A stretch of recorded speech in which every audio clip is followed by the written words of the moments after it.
Hello, everyone. I'd like to welcome you all to the public meeting for the proposal to downlist the red-cockaded woodpecker.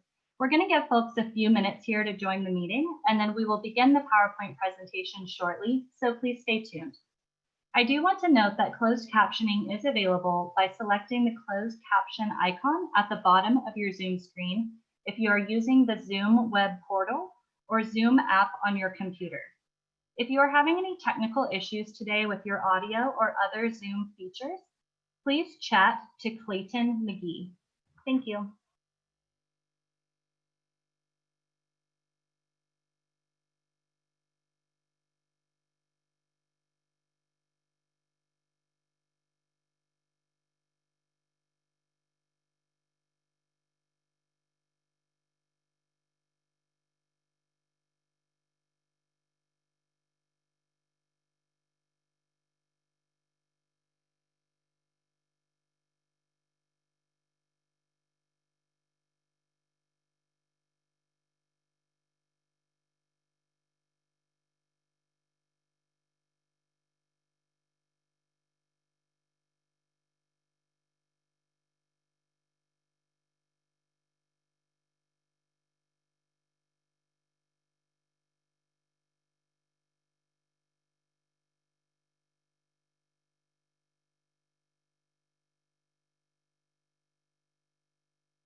Again, I'd like to welcome everyone to today's meeting.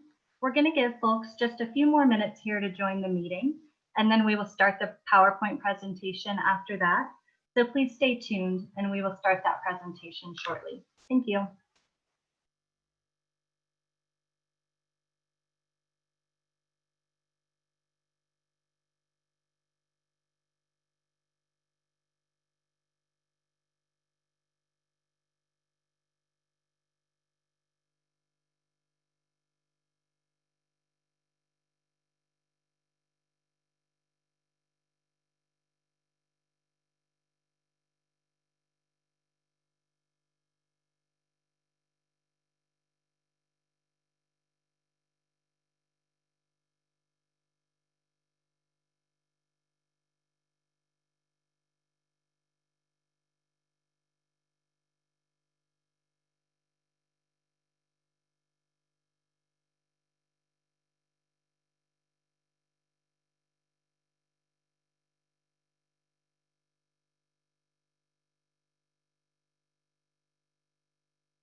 Hello, everyone. We're going to go ahead and get started with our public meeting today.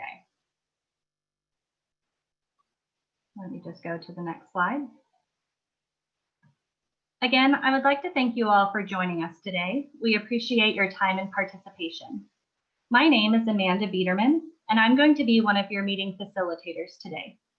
Additionally, I have several members of the U.S. Fish and Wildlife Service staff members who are on the meeting with me today, and I'll go over those staff members on the next slide.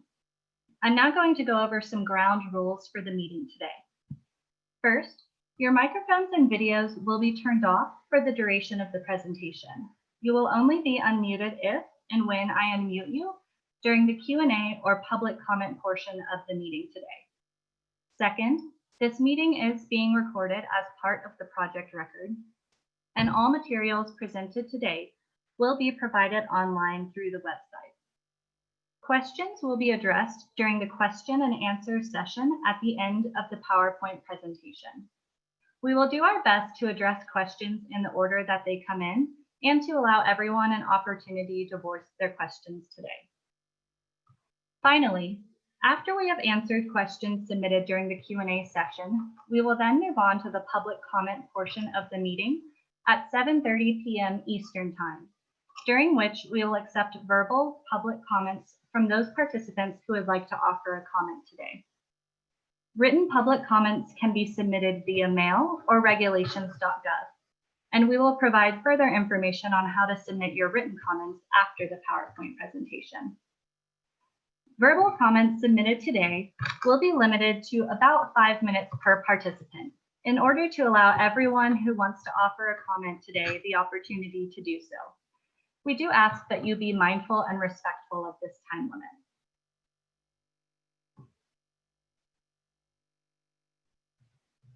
As I said, I'm now going to go over the list of Fish and Wildlife Service employees who are with us on the call today, who will be helping to answer questions during the Q&A portion of the meeting. So we have Catherine Phillips, who is the Assistant Regional Director for Ecological Services for the South Atlantic Gulf and Mississippi Basin regions. We also have Erin Valenta, the Chief of the Division of Restoration and Recovery.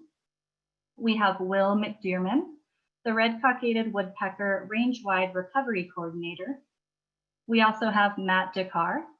He is the previous Deputy Chief of the Division of Restoration and Recovery, and he is a member of the RCW SSA core team. And then finally, we have Christy Young, who is the Deputy Manager, Division of Conservation and Classification. So that's the list of Fish and Wildlife Service members who would be primarily answering questions during the Q&A portion once we get to that part of the meeting today. And then I just wanted to quickly read through the main purpose of the meeting today.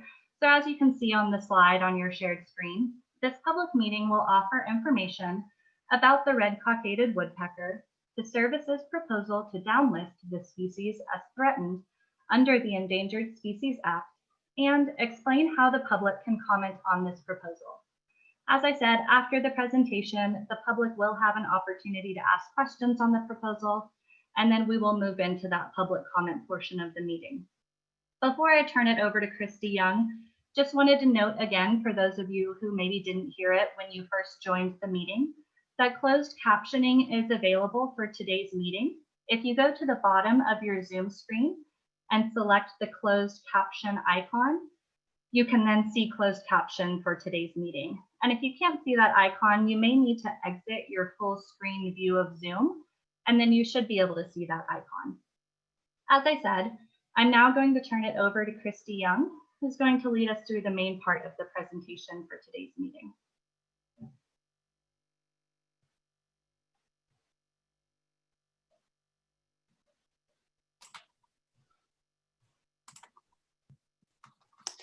Good evening.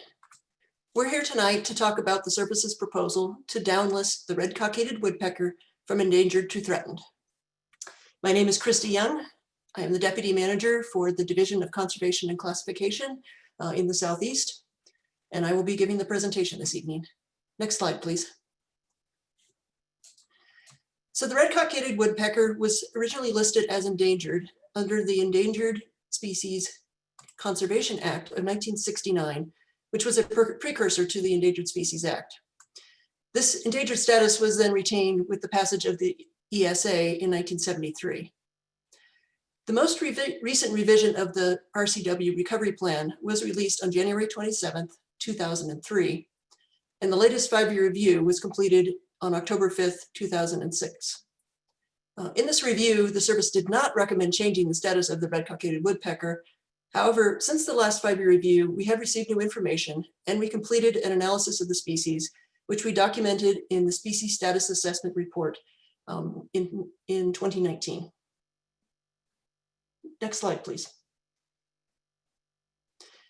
So there's a bit of a challenge to estimate population size for the red-cockaded woodpecker because our terminology and how we collect data has changed a bit over time. But here's a bit of information about the population trends.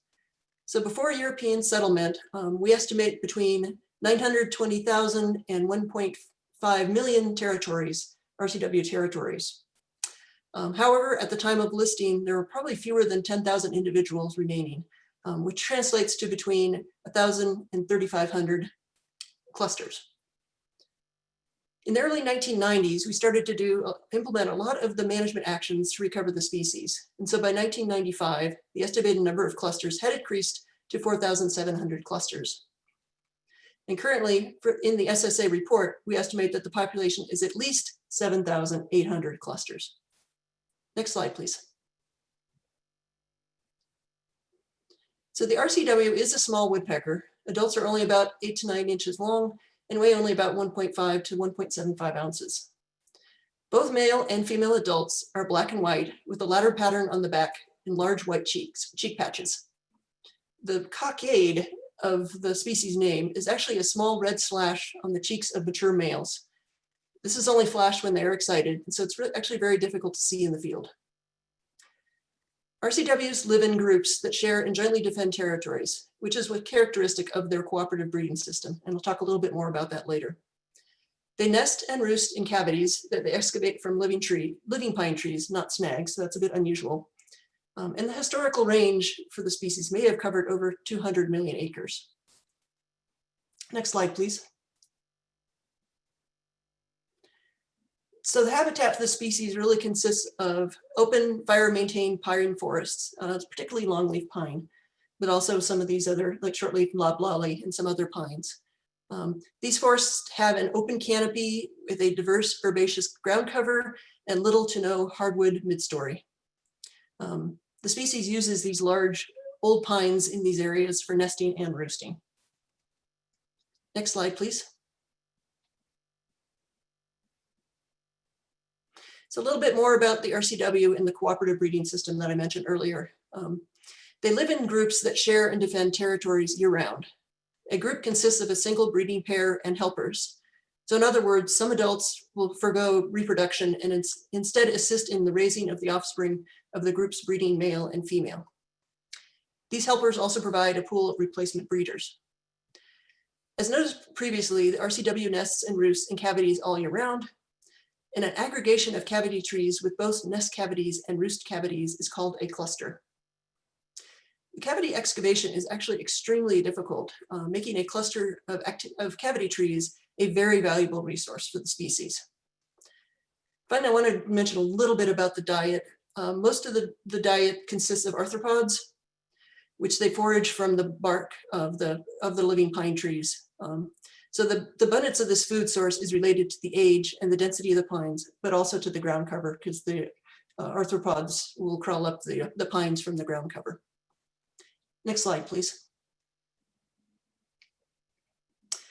The SSA identified the following primary risk factors: the lack of suitable habitat, natural disturbances such as wildfires or hurricanes, habitat fragmentation in the small isolated populations. And while it isn't really a risk factor per se, the RCW is a conservation reliant species. So its status is dependent on continuing management of populations and habitat to persist.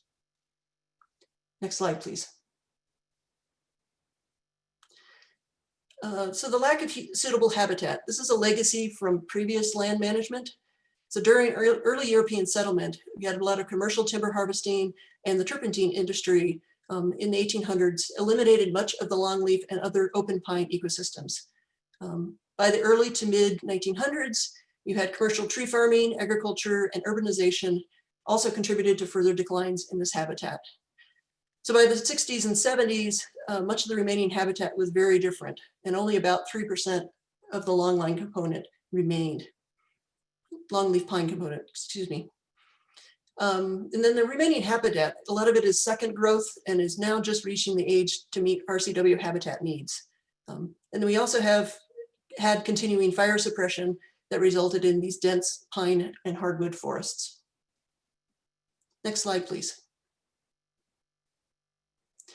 So I mentioned earlier, a little before, that the RCW is a conservation reliant species.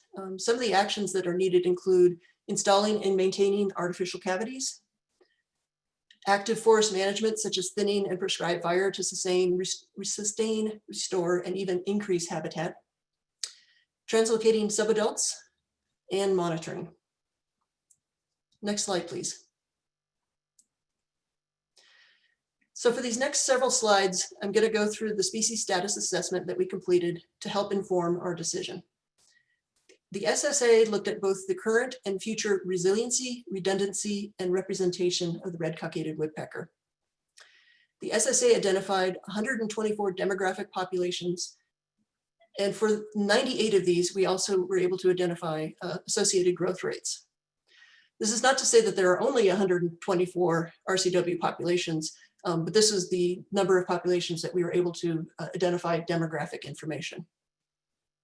To assess the current resiliency of the species, we looked at both the population size, grouped into the 5 resiliency categories that you see here, and also the growth rates of the populations, the positive, neutral, or negative lambda. Next slide, please. This map shows the 124 demographic populations by resiliency category. A few things to note here. Hopefully this can be seen. You do have a few populations that have very high resiliency, meaning they have more than 499 clusters. Those are the ones in the dark green. We also note, though, that there are a lot of populations that are low and very low resiliency. Those are the ones in the kind of pink and red. However, the growth rates are promising. The table here shows that of the 98 populations for which we could determine growth rates, 66 are increasing, 19 are stable, and only 13 are decreasing. Next slide, please. Now, thinking about the current representation, historically, the red-cockaded woodpecker were found farther north than the current range. So this is showing the historical county records for the species, showing that they were in ecosystems farther north than now. Next slide, please. However, current representation, they're currently found in 13 ecoregions and are no longer present in 6 ecoregions. So we have lost a little bit of representation from the historical range. Next slide, please. Finally, considering the current redundancy, we looked at how the populations spread risk across and within ecoregions, with hurricanes being the primary risk. Even with these hurricanes, though, the impact is often localized, and post-storm management efforts can make a huge difference. So this is showing the hurricane storm tracks, both from 1850 onwards, and then also just current ones with the actual intensities of the hurricanes and tropical storms. Next slide, please. So for example, this the management that I was talking about is what happened after Hurricane Hugo in 1989. The hurricane hit as a Category 4 with winds around 140 miles per hour. Over 87% of the cavity trees were destroyed in the Francis Marion National Forest, and only 2% of the clusters remained undamaged. However, soon after the storm hit, artificial cavities, this is the first time they were used on this forest, along with clearing of debris. Next slide, please. And you can kind of see the post-storm recovery here of that precipitous drop there around 1990, but the trend has really improved since. So from a low of around 320 active clusters in 1990 to 440 clusters just a couple decades later. So almost back up to pre-storm levels. Next slide, please. So a summary of the current condition for the red-cockaded woodpecker. 65% of the clusters are now in moderate to very high resiliency populations, and 87% of these populations are showing a stable or increasing growth rate. However, the majority of the populations are still quite small. In terms of representation, we've lost some of the historical representation, But the representation hasn't actually changed since the 2003 recovery plan. So we're still in those 13 ecoregions. And finally, we have a few ecoregions that have high or very high resiliency populations, but most of the ecoregions have only low or very low resiliency populations. I also want to point out that the highest number of populations are in coastal areas. So you do have increased risk of hurricanes for those populations. Next slide, please. In the SSA, we also considered the resiliency, redundancy, and representation of the red-cockaded woodpecker into the future by creating reasonable scenarios, future scenarios. The low scenario considered a future with little or no species-specific management, although some just regular forest management would continue, for example, prescribed fire. The medium scenario, we averaged the past management and projected these into the future. The high scenario assumed a more intensive level of management. And then the final scenario was developed by eliciting expert opinion from managers about what they thought was the most likely level of management into the future. So these scenarios were then implemented into a model. And the next few slides just kind of show the results of that analysis. Next slide, please. So this is a pretty busy slide, but what it shows is the future resilience of populations of the different scenarios. So I wouldn't focus on the numbers because the numbers are going to be different, because in the modeling, sometimes projecting on the future, sometimes populations merge or other populations were created. So you didn't necessarily start out with or end up with the same numbers of populations as you started out with. So instead, what I wanted to show here was more the size of the different colored wedges as they compared to the current resiliency, which is the slide, the pie chart in the middle. So for example, in the medium scenario, which is on the top left, or top right, excuse me, we see an increase in the portion of populations in the low resiliency category, but a large decrease in the populations that are very low resiliency. So what you're seeing there is a movement from populations from a very low resiliency into low resiliency. Also point out that the high management scenario at the bottom right, you don't see that much change really. You see a lot of change in the very low scenario, but you don't really see very much change in things like the very high and high. So this could be due to limitations on the existing quality habitat and the amount of habitat. Next slide, please.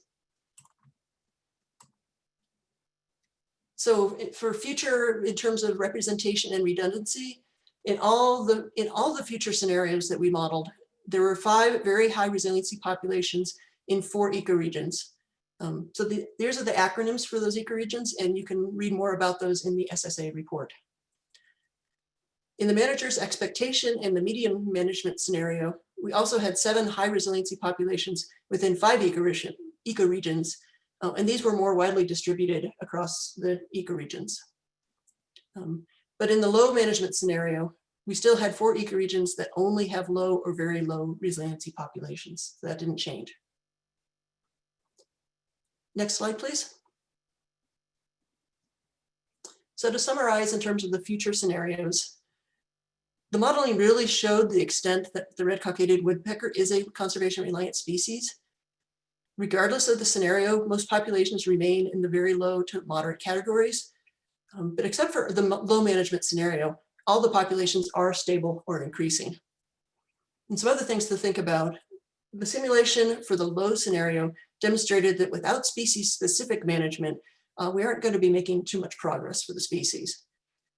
But with the high scenario, the simulation showed the limitations of our current habitat.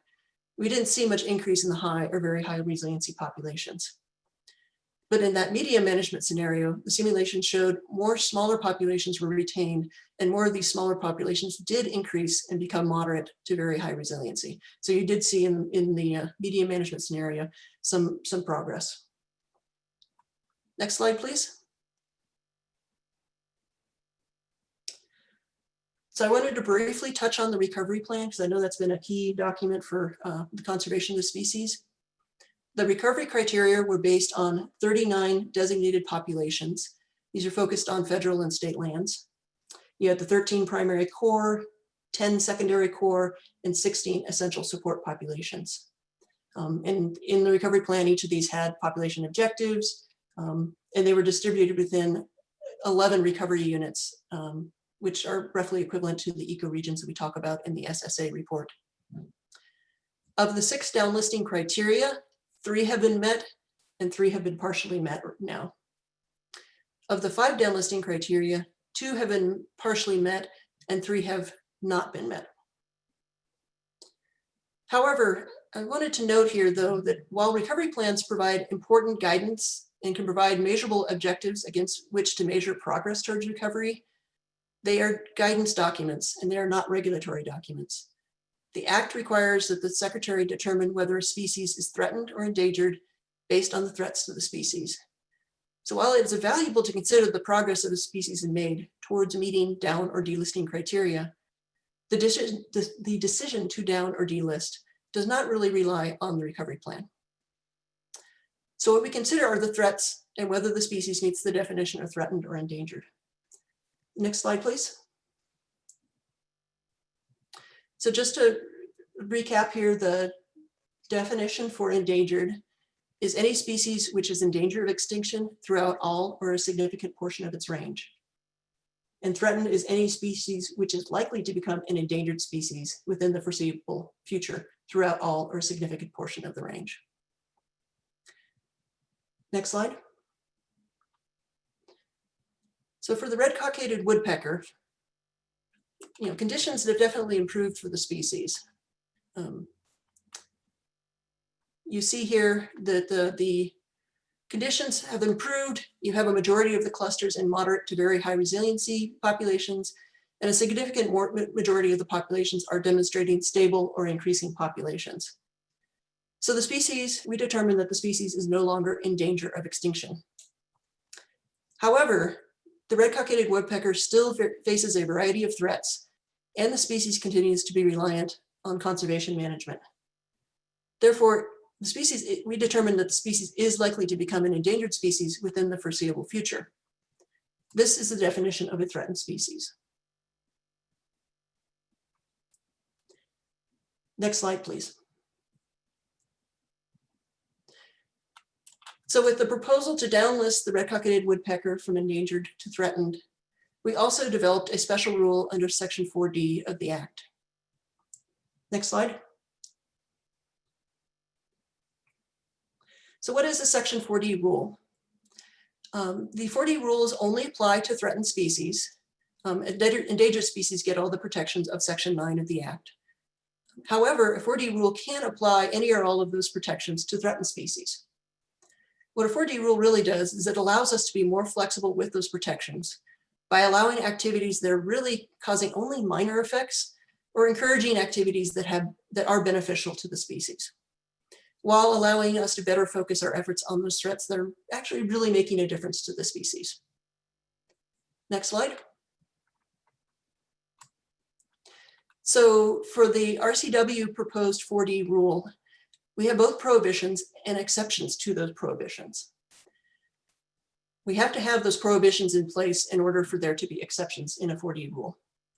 So for RCW, habitat is still the limiting factor because of those legacy conditions. So the main prohibitions are for incidental take associated with activities that affect habitat, both in broad scale, but also individually in the individual cavity tree scale. Second, there are prohibitions that are tied to harming or harassing individual birds, such as the operation of vehicles in an active cavity cluster during the breeding season, or the use of insecticides or herbicides in certain areas. Third, we wanted to maintain training and proper experience of biologists who handle the birds, install cavities and inspect cavities. So these are prohibited so that they then may be covered by a 10A1A permit. And then we also have some of the standard prohibitions in place. These are things like prohibitions against import or export, possession, sale, transportation of birds, interstate commerce. So these are actions and types of incidental take that is currently prohibited under Section 9 of the Endangered Species Act for the red-cockaded as an endangered species. So if this 4D rule is finalized, if the species is downlisted to threatened, there really would be no change in how these prohibitions are currently addressed by biologists and managers. These would be addressed through Section 7 or Section 10 of the Act.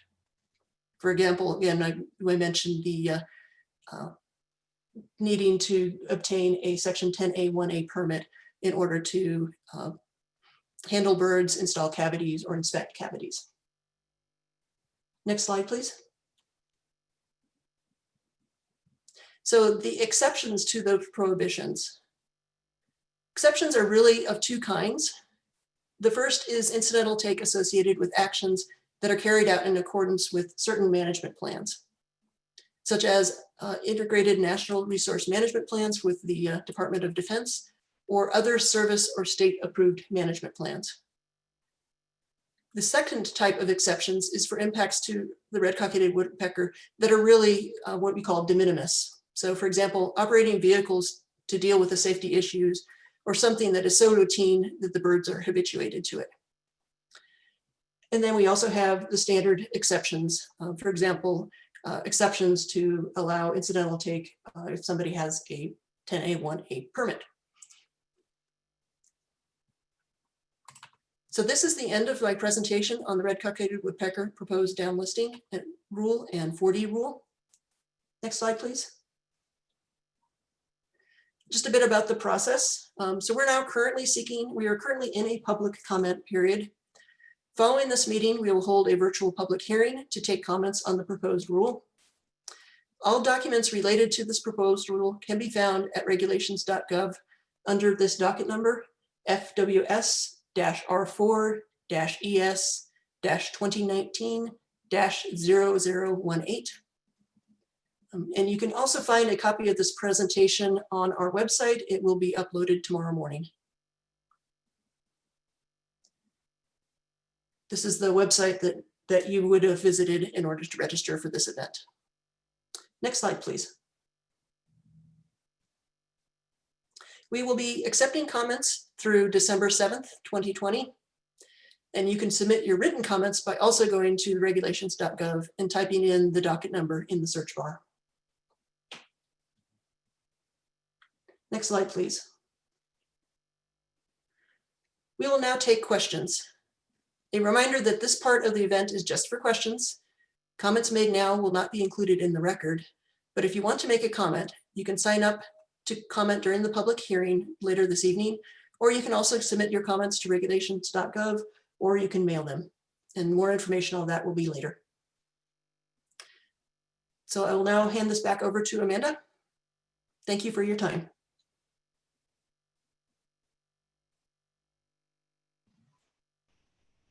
Thank you, Christy. Again, hello, everyone. My name is Amanda Biederman, and I'm going to be the moderator for the question and answer session today, as well as the public comment portion of the meeting, which, again, as Christy said, we will get to after this Q&A session.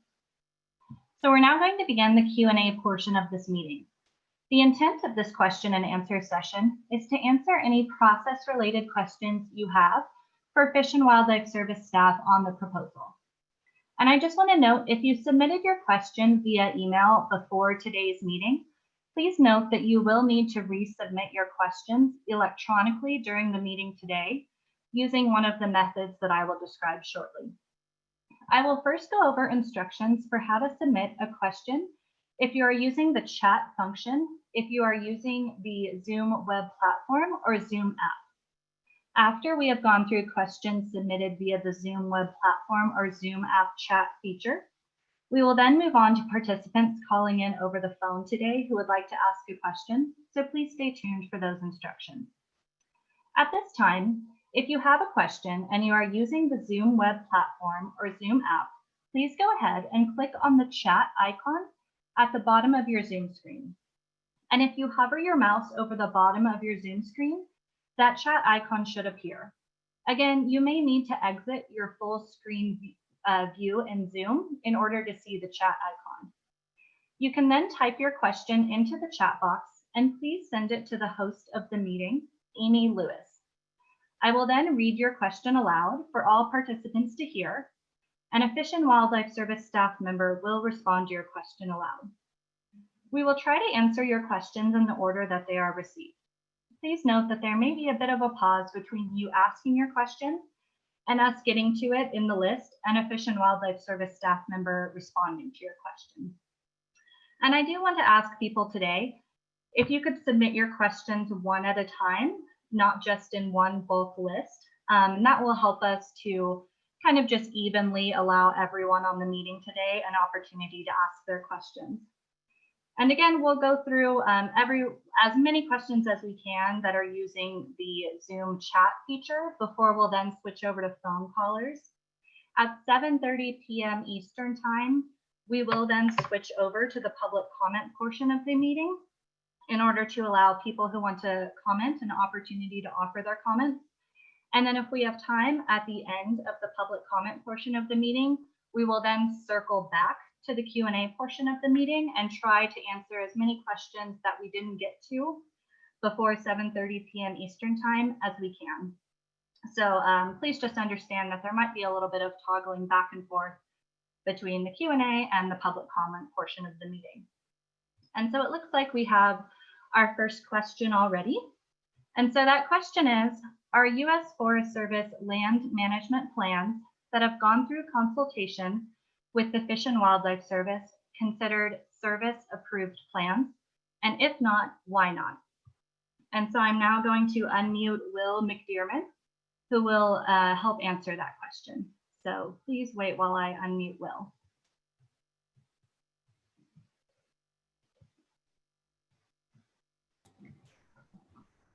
All Hello. right. Yep, you're unmuted. Okay, thank you. So the U.S. Forest Service plans, these are land and resource management plans that have previously undergone consultation as part of this question. They may or they may not be adequate plans to qualify for this particular 4D exception. I think that would be a subject for service review. And here's some potential factors. And of course, remember that the service has also asked the public to comment on what factors should be important in considering what was an adequate plan or not. But one of the purposes of this 4D rule, as in the case for the U.S. Forest Service, would be also to accept conservation activities, for example, forest management activities, that could have a short-term adverse impact or that otherwise would have cost incidental take, but that they were accepted because, here's one potential measure, there was a net long-term benefit. So just under that potential example, one question could be, does the previous land and resource management plan adequately assess what those impacts could be relative to those long-term benefits? So in short, I think that's going to be a subject for review of those past plans to see if they have adequately addressed the conditions, criteria, and purposes of those exceptions, and those past plans might be, they might need some revision.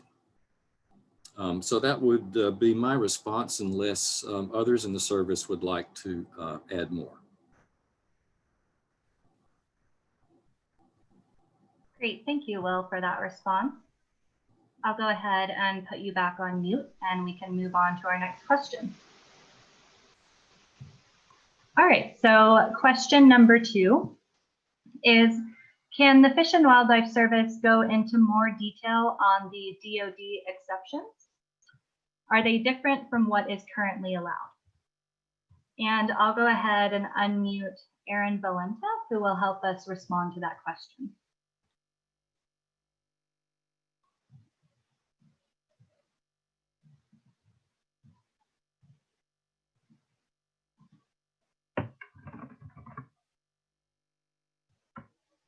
And let's see, Erin, you may be muted on your end. So if you want to unmute yourself on your end, there you go. Good evening. This is Erin Valenta. So currently the red-cockaded woodpecker is listed as an endangered species. As such, there are no 4D exceptions for the species.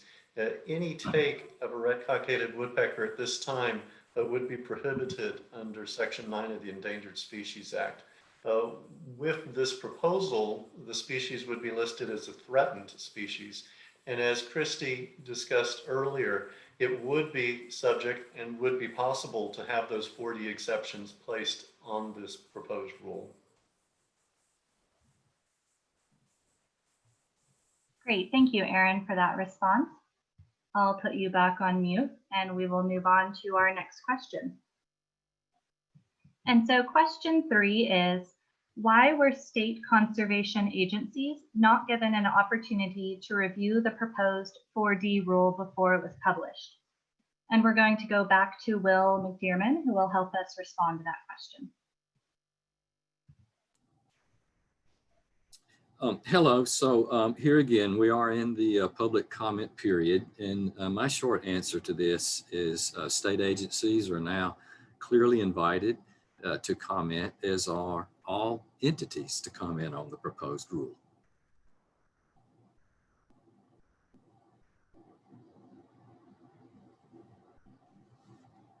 Great, thank you, Will, for that response. And we'll go ahead and move on to our next question that we have.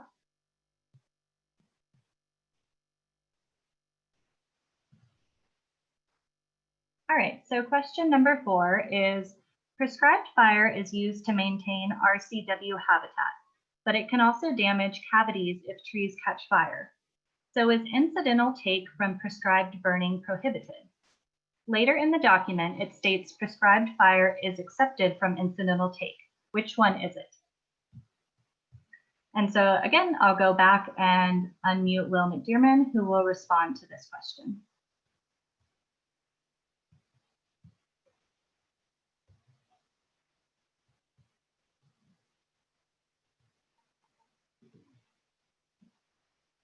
And Will, you might have muted yourself on your end. So if you could unmute yourself. Oops. There you go.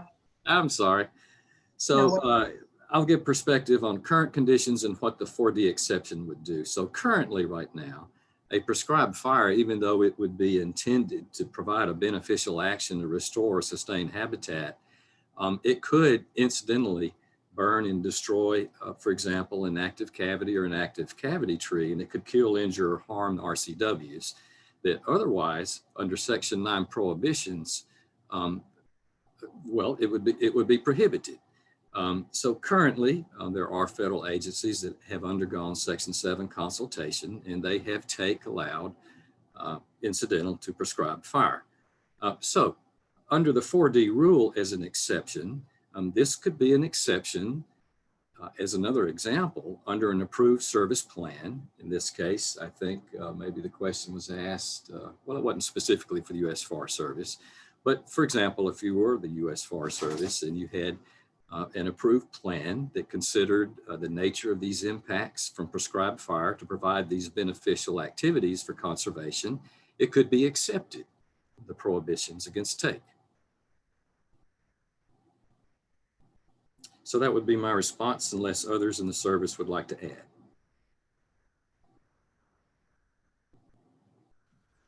Great, thank you, Will, for that response. And we'll see if anybody else wants to chime in. But if not, we'll go ahead and move on to our next question. And so our next question, question number 5, is, can you clarify the reasons behind the 4D rule restriction on using herbicide and insecticides? And Will, I think I kept you unmuted if you want to go ahead and respond to that. Okay, yeah, I will. So, so here's perhaps some broader background on all this. So when a herbicide or pesticide is registered by EPA, the service for many years has objected to that process because that registration doesn't adequately consider potential effects to federally listed endangered or threatened species. As a result of many years of disagreements and even court cases and litigation, currently the Fish and Wildlife Service, EPA, USDA, Forest Service, NRCS, did I mention EPA? And I think even NIMS has an agreement to improve the registration process. And it's ongoing to consider what those impacts to listed species could be. So there's never been a specific analysis of pesticides or herbicides that are already registered on, and they have labeled uses that could be specifically for the RCW. This would be the subject, for example, of an ecological risk analysis. So the intent here was to prohibit applications of herbicides and pesticides that would actually kill, injure, or harm RCWs. We know that herbicides, for example, are a beneficial tool and they can be applied safely, but it depends on this particular type of analysis. As a further example, I think the U.S. Forest Service has one of the best websites on ecological risk analysis for the applications of herbicides. It includes background material for a wide variety of herbicides. It also includes worksheets by which users can estimate the exposure to a herbicide, the toxicity of the herbicide, and likely risks for those exposures. That would be an example of a process both the service or agencies could go through to assess risk of a herbicide and to determine, is it a beneficial application or is it something that could be likely adverse? I think that would conclude my response unless others would like to add to that. Great, thank you, Will. I'll go ahead and keep you unmuted, but I'll also unmute Christy Young so that she can help respond to that question as well.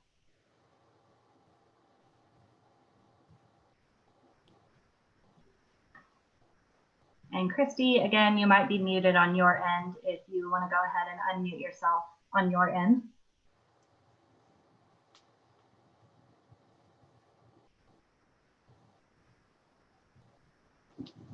There you go. I'm trying to find the button.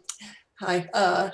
Yeah, so one other point about this, I know this has been a lot of people have had concerns about the use of herbicides and pesticides. Will pointed out there's a process that we're doing now, and this is just continuing the practices that we have been doing. By putting in these prohibitions, what this does is it basically says that these prohibitions into Section 9 will remain for the red-cockaded woodpecker. And so in order to avoid incidental take or get an incidental take permit for doing that, you would go through our normal procedures through Section 7 or Section 10. So it's people are concerned about the term prohibitions, but this is what we have been doing for the red-cockaded woodpecker for the whole time it has been listed. If you do an analysis and if the species is going to be adversely affected by the action, either we put in measures that could avoid those adverse effects, or we complete a formal consultation on it, or you get an incidental take permit. So it's really no change from the current process that has been occurring right now. Great, thank you, Christy and Will, for those responses. We'll go ahead and move on to question 6. And Christy, I'll go ahead and keep you unmuted for this one. And so question 6 is, has the foreseeable future been defined by the Fish and Wildlife Service as it relates to the RCW's habitat? Yes, in the rule, we do define the foreseeable future for the red-cockaded woodpecker is 25 years. And this was what we also used in the modeling of the future scenarios. We use 25 years because it's a reasonable time frame in which we can estimate population responses to natural factors and also to management of the species.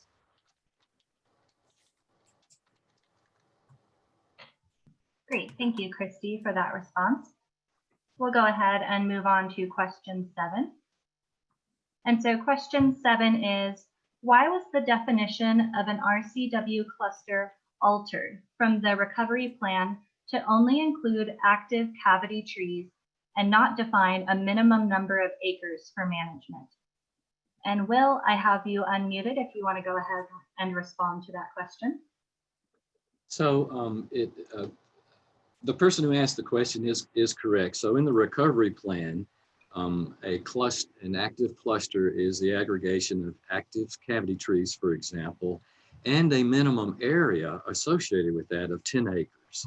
So one reason this minimum area of 10 acres was prescribed or put under these guidelines in the recovery plan was that was a minimal area that was considered to where forest management was necessary and important to also sustain or grow old pine that also can be used for future natural cavity excavation, as well as suitable large old pine to insert artificial cavities. We certainly would like to hear more comment about why that minimal area would also be applied. In one context here in the proposed rule, the cluster here was referring to the area of these active cavity trees to where most of the classic prohibitions would apply, which involves, for example, the destruction, cutting, or other activities that would make these cavity trees unusable. So we please, thank you, and we would welcome your comments about the application and importance of this 10-acre management area as well. Great, thank you, Will, for that response. We'll go ahead and move on to question 8. And so I'll just read question 8 verbatim, and then Fish and Wildlife Service staff can respond with any input or clarification that they need to. And so question 8 is, do landowners get to decide whether they follow the state agency plan or the U.S. Forest Service plan if they are not developed collaboratively? And the second question as part of this larger question is prior approval required by the service or state before landowners begin their land management?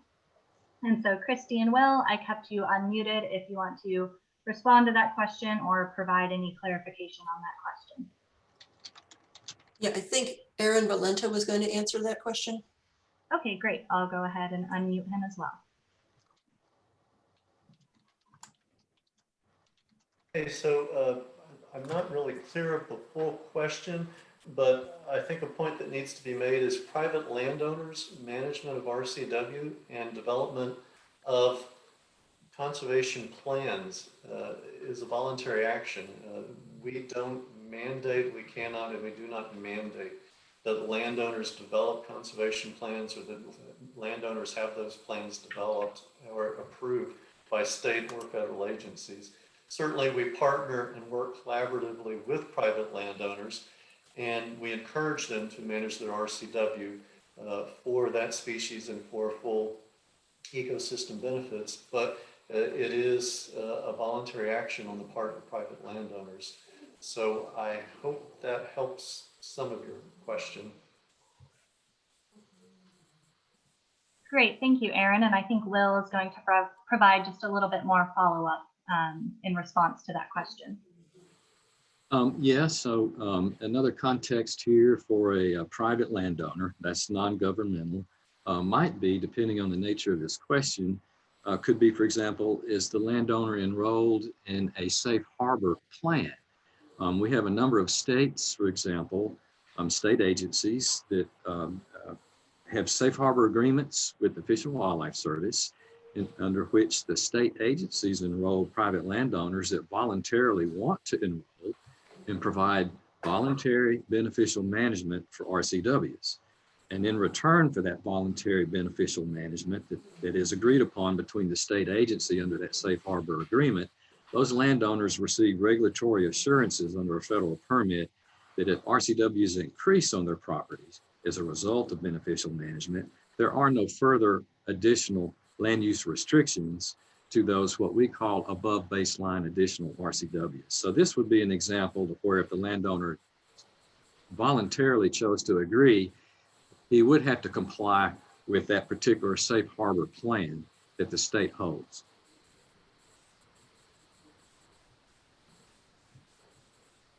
Great, thank you, Will, for that follow-up to Aaron's response.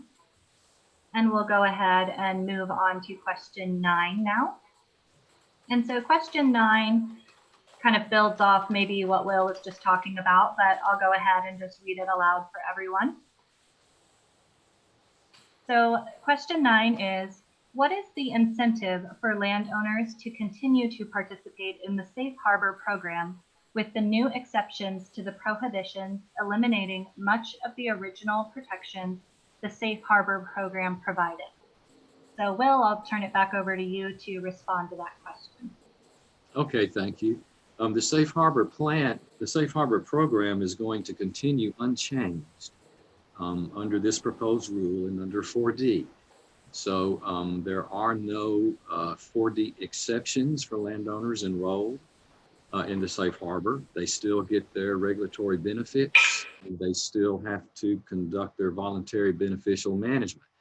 So these 4D exceptions that have been described for these state and service approved plans are not intended to be a duplicate of those Safe Harbor plans or agreements. So everybody enrolled in Safe Harbor is still enrolled. New landowners that are interested can become enrolled, but those are under those Safe Harbor agreements with those states, or whether it's an individual agreement with the Fish and Wildlife Service.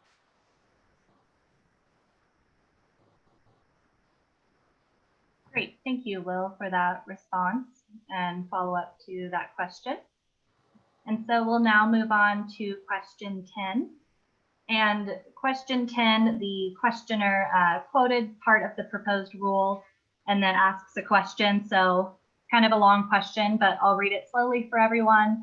And then I'll clarify the part of the question that the participant is asking. So the participant stated, the proposed rule states, such actions could include, but are not necessarily limited to, timber harvesting for thinning or regeneration in occupied habitat that temporarily or permanently removes active cavity trees or suitable foraging habitat and renders the remaining habitat and timber insufficient for red-cockaded woodpeckers. And so the participant's question is, what happens if thinning reduces foraging habitat but improves long-term conditions?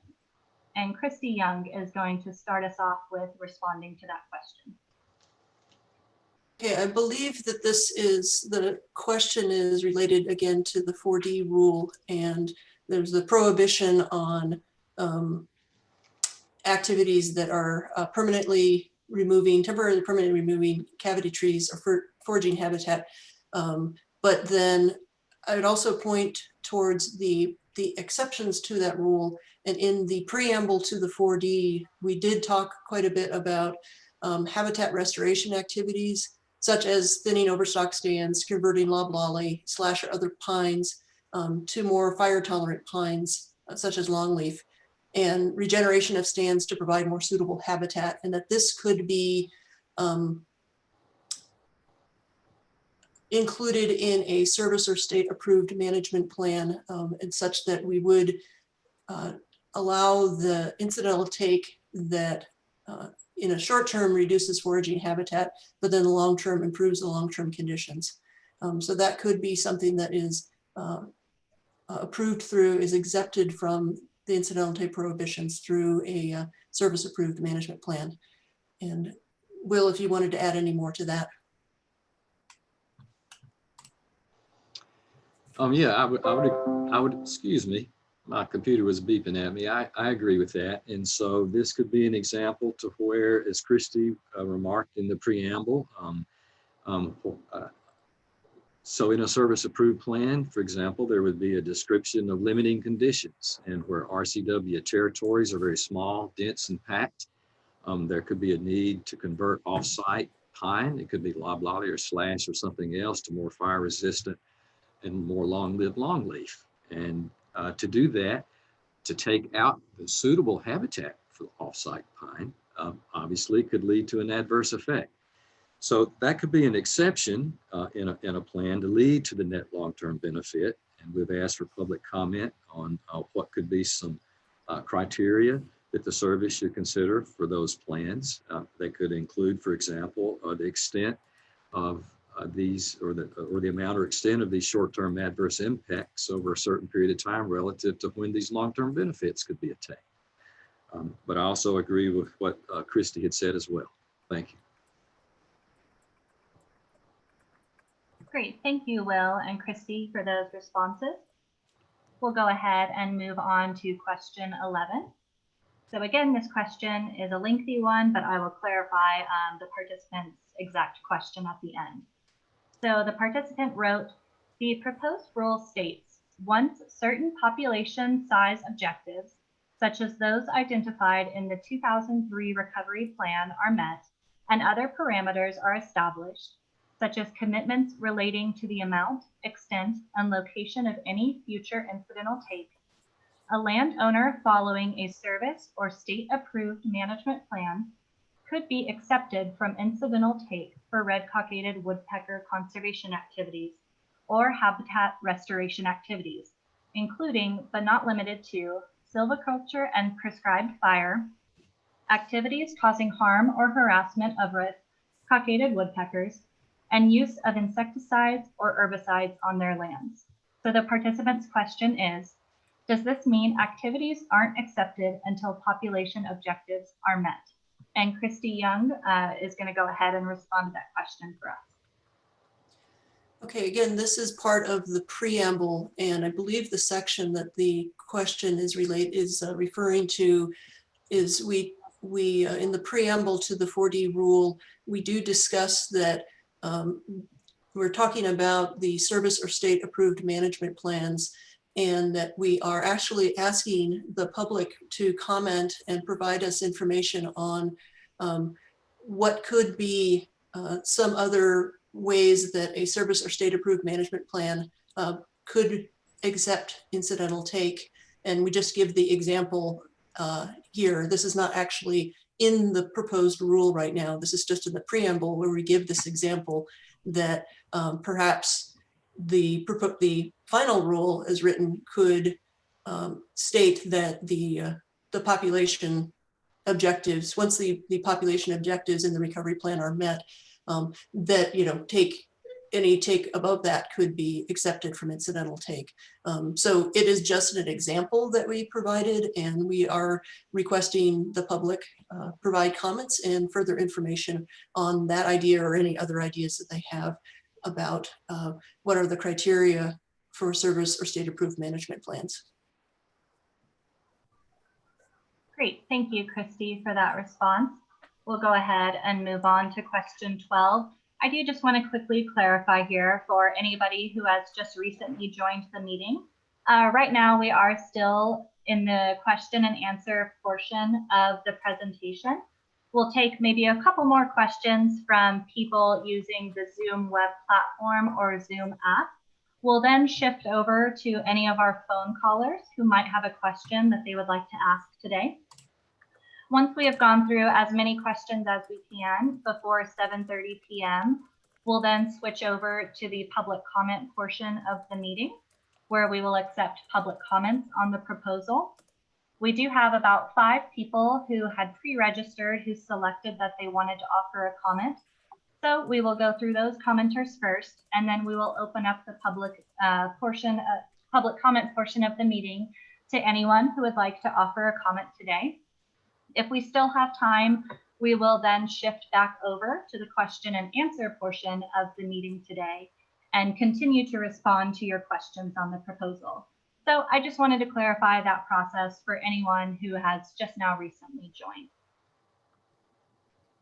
So again, we'll continue to take just a few more questions through the Zoom web platform or app using that chat feature before we go over to our phone callers.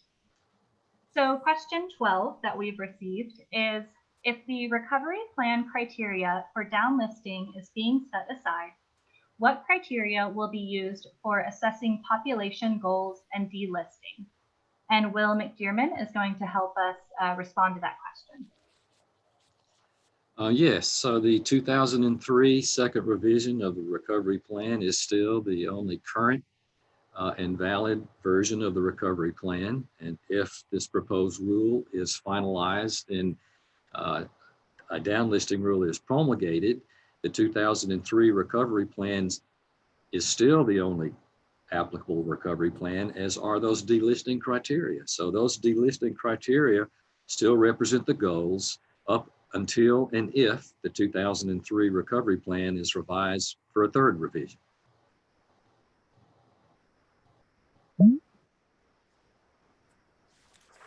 Great, thank you, Will, for that response to that question.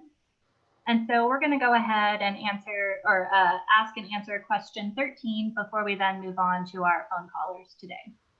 So question 13 is, why were foraging habitat standards not defined for the RCW in the 4D rule?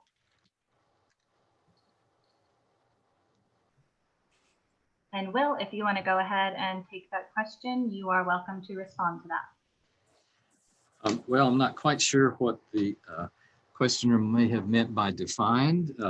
One context here is that the Fish and Wildlife Service, certainly for this species, has never promulgated an actual rule that defined a RCW foraging habitat standard. So currently,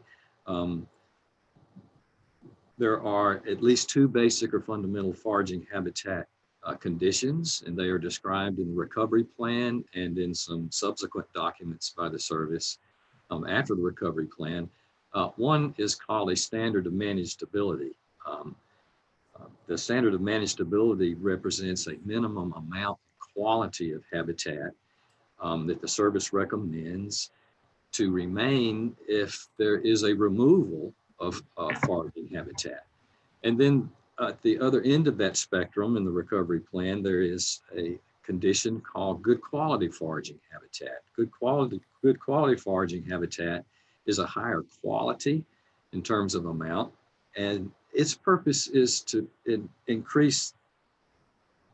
reduce territory size and increase productivity of woodpeckers, and to increase the capacity of any particular property managed under that criterion to increase population size. There's also service guidelines to have a modified managed-ability standard and even a modified standard. We did not describe those in detail, those criteria. If those are important criteria to describe, please comment on those, but it was not our intent to promulgate a rule to describe those foraging habitat standards, at least at this time. Great, thank you, Will, for your response to that question. So as I said, we're going to move on to phone callers briefly, but we will circle back around. I do think we have two questions right now in line via that Zoom chat feature, but we do want to make sure that our phone callers have the opportunity to ask a question if they would like. So at this time, if you are calling in through your phone and you have a question, please press *9 on your phone keypad to access the raise hand feature to let staff know that you have a question. I will then unmute you so that you can ask your question, and a Fish and Wildlife Service staff member will then respond to your question aloud. So at this point, we'll give our phone callers a few minutes if they would like to ask a question to go ahead and please press *9 on your keypad to access that raise hand feature.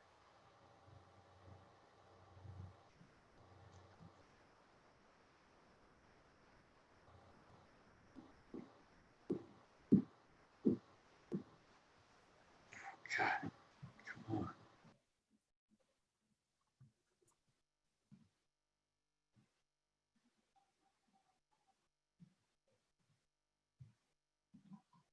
All right, I'm not seeing any raised hands from our phone callers at this moment. But again, I just want to let our phone callers know that that is an option if you want to ask a question, to go ahead and use that raise hand feature by pressing *9 on your keypad. We can then unmute you and you can verbally ask your question. We'll then put you back on mute and a Fish and Wildlife Service staff member will respond to your question. But at this time, we'll go ahead and continue on with our questions received via the Zoom chat feature. And so we do have another question. And so question number 14 is, will plans be required to include a population objective and management designed to increase population size? I'll go ahead and unmute Will McDermott again to help us respond to that question. And again, Will, you might be muted on your end, so if you will go ahead and unmute yourself. There we go. I'm sorry. Yep, gotcha. No problem. So I will, I'm not quite sure about the question, I'll give it a try and give an opportunity for others to respond. So there are a wide variety of plans. There are plans by federal agencies. There are plans to manage RCWs by state agencies, safe harbor agreements, and other things. So a federal agency, for example, U.S. Forest Service, Fish and Wildlife Service, Army, Marine Corps, Air Force, would a plan be required to include a population objective and management to increase population size? So all of those entities have management plans, and the vast majority, with rare exception for this particular species, those plans always include a management objective. The service is not requiring an agency per se to submit a plan to increase population size, but that a population size goal is always an inherent part of these plans. There's no reason why a plan cannot increase population size. So maybe I should pause there and let others in the Fish and Wildlife Service take an opportunity to comment if they have a comment.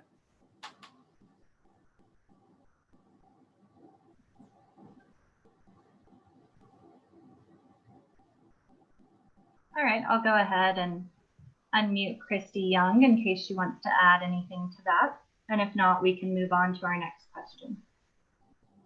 Yeah, I think if this question is related to, again, the 4D and the service or state approved management plan exception in the 4D,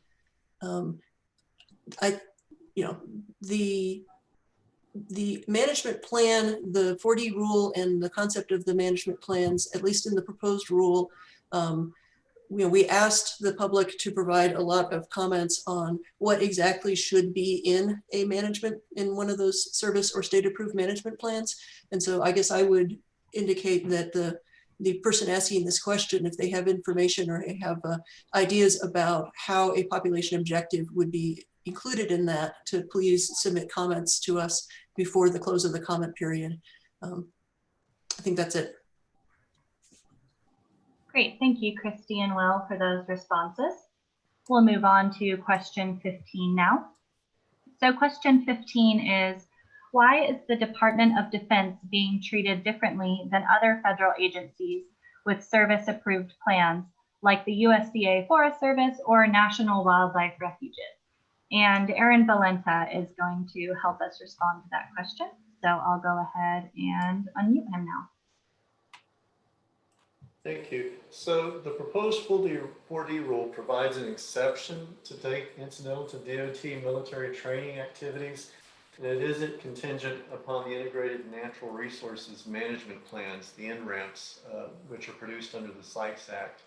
NRAMPs include RCW conservation management programs, which the service expects will continue to be evaluated for conservation benefits by the installations. The service has a long-standing relationship with DoD installation management for these conservation benefits, which do incorporate military training. Likewise, the proposed 4D rule provides other federal, state, and other entities a similar exception for certain RCW management activities contingent on the service or state-approved management plan. These activities could include adverse short-term management impacts for long-term RCW conservation benefits, for which the service has requested public comments as well. So I'll close with, if whoever asked this question, if you think the rule is not clear in where those management plans could be produced or what they should cover, please provide that in your comments, and it would help us to hopefully craft a better, more structured 4D rule. So thank you, and please do submit comments and more clarification on that. Great, thank you, Aaron, for your response. I'll go ahead and put you back on mute now, and we will move on to our next question. All right, so the next question is question 16, and the questioner stated, the proposed 4D rule states it would also prohibit incidental take associated with the operation of vehicles or mechanical equipment, the use of floodlights at night, activities with a human presence, other actions associated with construction or repair, or extraction activities in an active cavity tree cluster during the breeding season. And the question is this saying we would have to formally consult to keep a hiking trail open that goes through an RCW cluster? And I'll go ahead and let Christy Young respond to that question. Yes, this is, yeah. The 4D rule, there's two components to a 4D rule. There is the prohibitions, which tie to the Section 9 prohibitions for endangered species.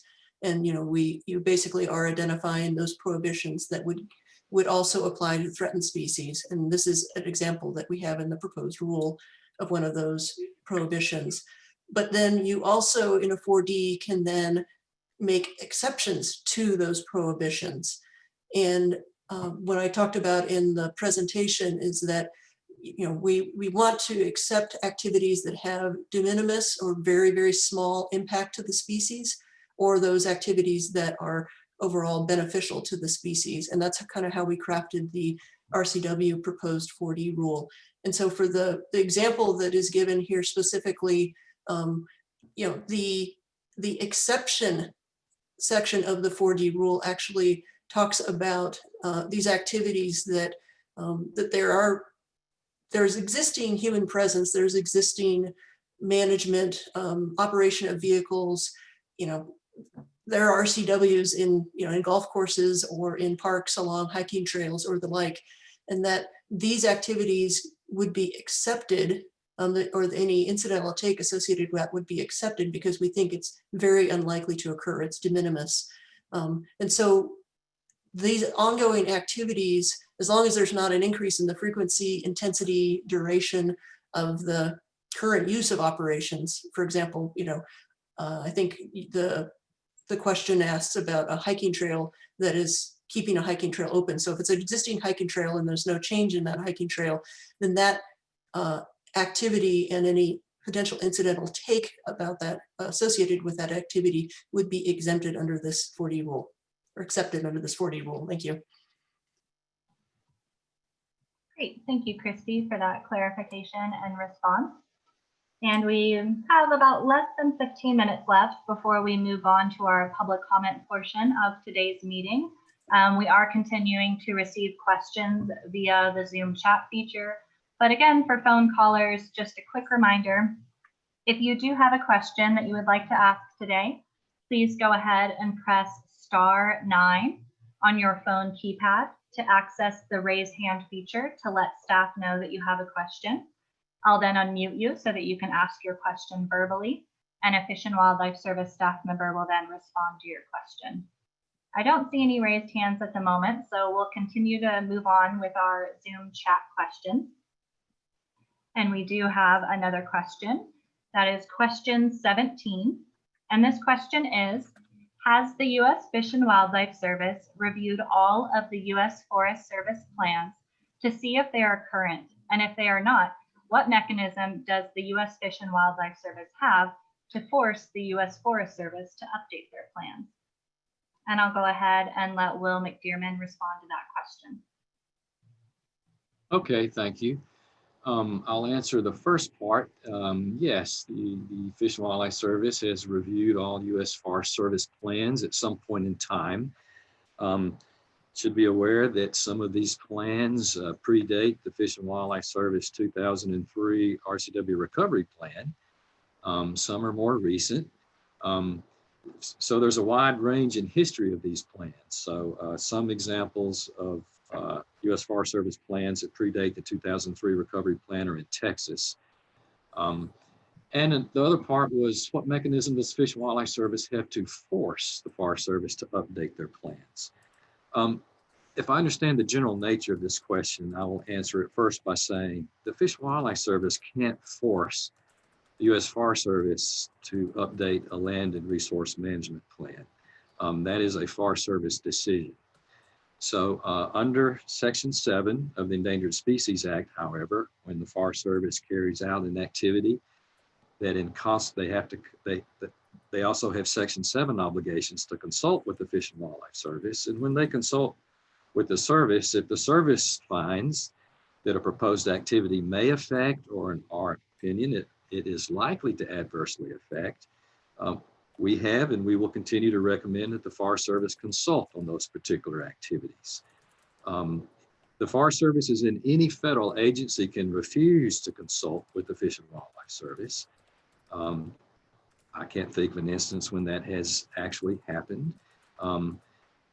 And finally, a third aspect about this is under the 4D exceptions we had talked about before. So what if the Forest Service wants a service-approved plan to have some of these 4D exceptions? Let's say, for example, for an exception for forest and habitat restoration to benefit the RCW, but for which there could be short-term adverse effects or even incidental take. That could be a vehicle to update a land and resource management plan or include, let's just say, an addendum to parts of it that are required to be updated.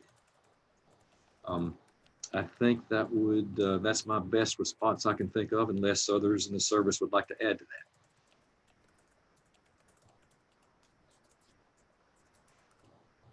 Great, thank you, Will, for that response. Looks like we'll go ahead and move on to question 18 now. And so question 18 is, will INRMPs or ESMCs or other management plans still be required to project how many groups could be lost or impacted due to various actions, such as an action that would have previously required an incidental take in a biological opinion? So I'll go ahead and let Christy respond to that question. So this is, I think, somewhat similar to some of the other questions that we've had previously about what are going to be the details of a service-approved management plan or INRMP. And again, we asked questions of the public in the proposed rule of what are the criteria that we should be used for management plans. So if the person asking this question has some particular information about what should be required in one of these management plans, we would appreciate submitting comments on that. Great, thank you, Christy, for that response. Again, we're just going to continue taking questions submitted via the Zoom chat feature up until 7:30 p.m. Eastern Time, where we will then begin the public comment portion of today's meeting. I don't see any raised hands from phone callers, so we're just going to go ahead and move on with our next question. And that is question 19. And so the question is, will there be an annual reporting requirement to keep track of population growth or declines, including groups lost due to specific actions? And can or will the U.S. Fish and Wildlife Service require consultation if populations drastically decline? And Will McDearman is going to help us respond to that question. Thank you. So I'll answer the first part about are there annual reporting requirements, and I'll answer it in the context of current annual reporting. So currently, all entities operating under a Section Endangered Species Act federal permit under Section 10A1A, they submit what we call annual property reports.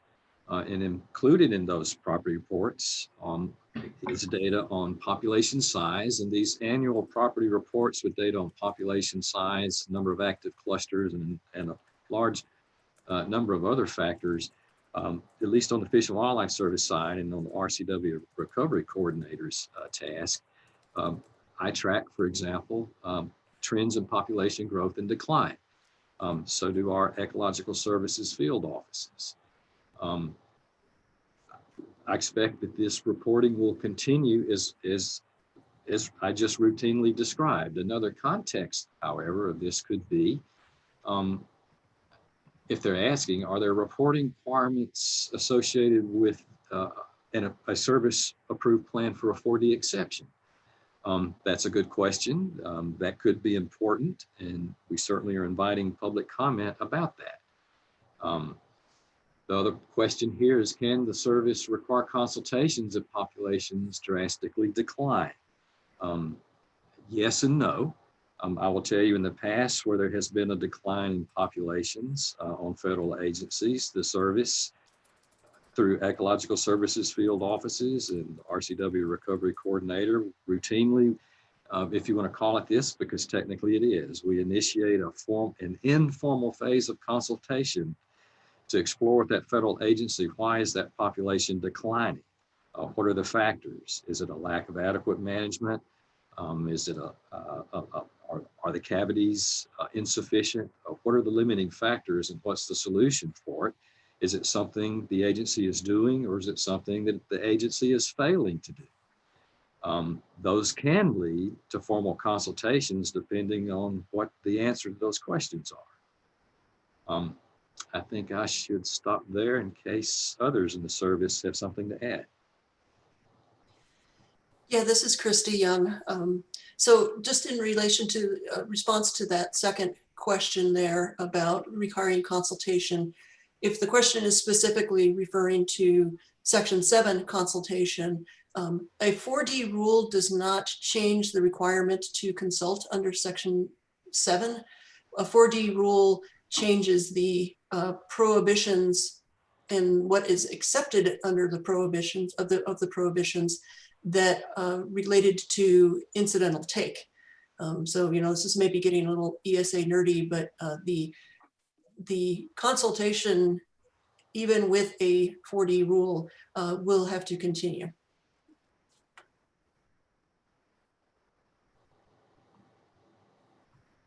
Great. Thank you, Christy and Will, for those responses. And so it looks like we aren't receiving any more questions via the Zoom chat feature. So at this time, we're going to take just a quick 3-minute break before we then launch into the public comment portion of the meeting, which we're going to begin promptly at 7:30 p.m. Eastern Time. So I'll allow everyone just about 3 or so minutes if you need to take a break. And then we will launch into our next slide and start the public comment portion of the meeting. I do want to remind everyone quickly that, again, this entire presentation, along with the Q&A portion and the public comment portion of the meeting, is being recorded and will be available on the website. So we'll see you all back here in a few minutes.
Hi, everyone, and welcome back from our quick break. As I said before the break, we are now going to close the Q&A portion of the meeting and officially start the public comment portion of the meeting. And let me just go to my next slide here. And as I said, if we do have time after we've gone through all of our commenters, if we do have any additional questions coming in through the Zoom chat feature, or if our phone callers have a question, we will try to loop back to those questions. But at this time, we're going to go ahead and move on to the public comment portion of the meeting. It is 7:30 p.m. Eastern time, so let's get started. Again, as I said, this public comment portion of the meeting, along with your comments, is being recorded as part of the official record. As a reminder, your camera and mic control settings are restricted during this time, so you will only be able to talk if and when you are unmuted. So please remember to speak when prompted. I'm now going to read through the instructions for those participants who indicated they wanted to offer a comment when they pre-registered. And we have a list of these participants. I do want to note that I did cut this list off at about 6 o'clock p.m. Eastern time. I do think that hopefully I got everyone who stated that they wanted to offer a comment when registering. But I do apologize if you were left off this list or I missed you. But again, I do want to emphasize that after we go through the pre-registered list of commenters, we will, if we have time, open it up to anyone on the meeting who wants to offer a comment. So if you're not on the list, we will have a chance for you to offer your comment later during the meeting. So as I said, I do have a list of participants who selected that they wanted to offer a comment when they pre-registered. And this list is organized in the order that people registered for the meeting. So if you are on this list, when it is your turn to comment, I will read your name aloud from the list and display your name on the next screen. We will also display the name of the commenter who is next in line to comment. When you hear your name called out, please use the raise hand feature so that we know that you are available and ready to offer your comment today. You can access the raise hand feature by going to your participants list at the bottom of your Zoom screen. And if you wave your mouse back and forth across the bottom of your Zoom screen, the participants list icon should appear. And again, you may need to exit out of your full screen Zoom view in order to see this participants list icon. Or if you are calling in through the phone today, please press *9 on your keypad to access your raise hand feature, so that we know that you are ready to offer your comment as well. If you're having any issues accessing or using the raise hand feature, please chat to Clayton McGee and he will try and get that issue sorted out for you today. Once you have raised your hand, you will then be unmuted so that you can provide your comment. You may be double muted. If that is the case, we will prompt you to unmute yourself on your end so that we can hear you. Please spell out your first and last name before providing your comment. As I mentioned earlier, each commenter will have about 5 minutes to offer their comment today. Once you have spelled out your first and last name, we will go ahead and start that timer. You will receive a 30-second verbal warning to let you know how much time you have left to comment. Again, we ask that you be mindful and respectful of this time limit in order to allow others the opportunity to offer their comment as well. After you have provided your comment, we will mute you and move on to our next commenter. As I said, if we do have time, we will open up the public comment portion of the meeting to anyone who would like to offer a comment. And I'll provide further instructions to all of you on how to provide that comment when we get to you. Lastly, if you do not feel that you were able to complete your comment within the allotted time frame, the U.S. Fish and Wildlife Service strongly encourages you to submit the remainder of your comment in writing. At this time, I'm now going to turn it over to Amy Lewis, who's going to she's going to be our moderator for the public comment portion of the meeting, and she's going to go to our first commenter. So let me just go ahead and go to the next screen here, and I'm going to put up our first commenter today. Just give me a quick second here.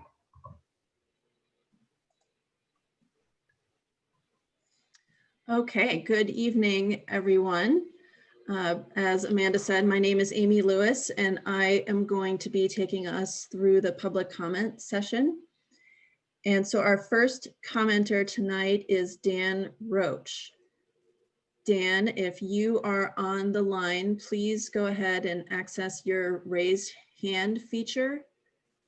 If you're using Zoom, it's down at the bottom of your participant window to let us know that you're ready to provide comment. If you're using the phone, please hit *9 on your keypad to raise your hand.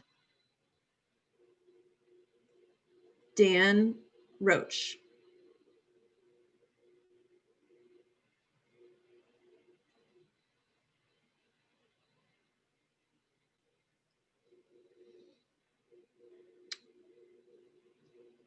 Okay, if you are on the phone, Dan, and if you're having any technical issues, please chat to Clayton McGee. But in the meantime, we will move on to our next commenter, who is Kent Wimmer. Kent, if you are on the line and ready to offer comment, please access that raise hand feature. There you are. All right, I'm going to unmute you.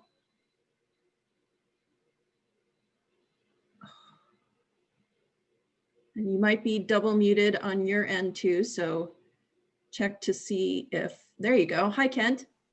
Hello, this is Kent Wimmer, Defenders of Wildlife. All right, Kent, before you start, can I have you spell your first and last name for the record? Yes, Kentwimmer. Great. Okay, Defenders of Wildlife, Tallahassee, Florida. I am going to pass on my comments because my colleague Ben Prater is going to give our comments. So thank you very much for this opportunity. I appreciate the presentation. Great. Thank you, Kent. All right, I'm going to lower your hand. And yep, we saw Ben wanted to be added to our list, so we'll make sure that we circle back to him. All right, moving on to our next commenter on the list who had pre-registered is Barbara Driscoll. Barbara, if you are on the line, please access that raise hand feature and let us know if you are available, ready to comment. If you are dialing in by phone, please hit *9 on your keypad to raise your hand and let us know you're ready. Again, that's Barbara Driscoll.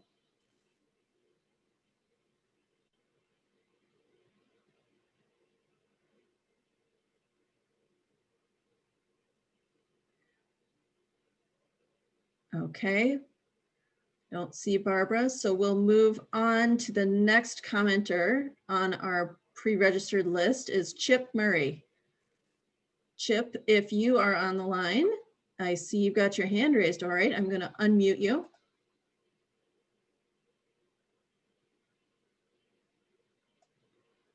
Except maybe I didn't unmute you. Where'd you go?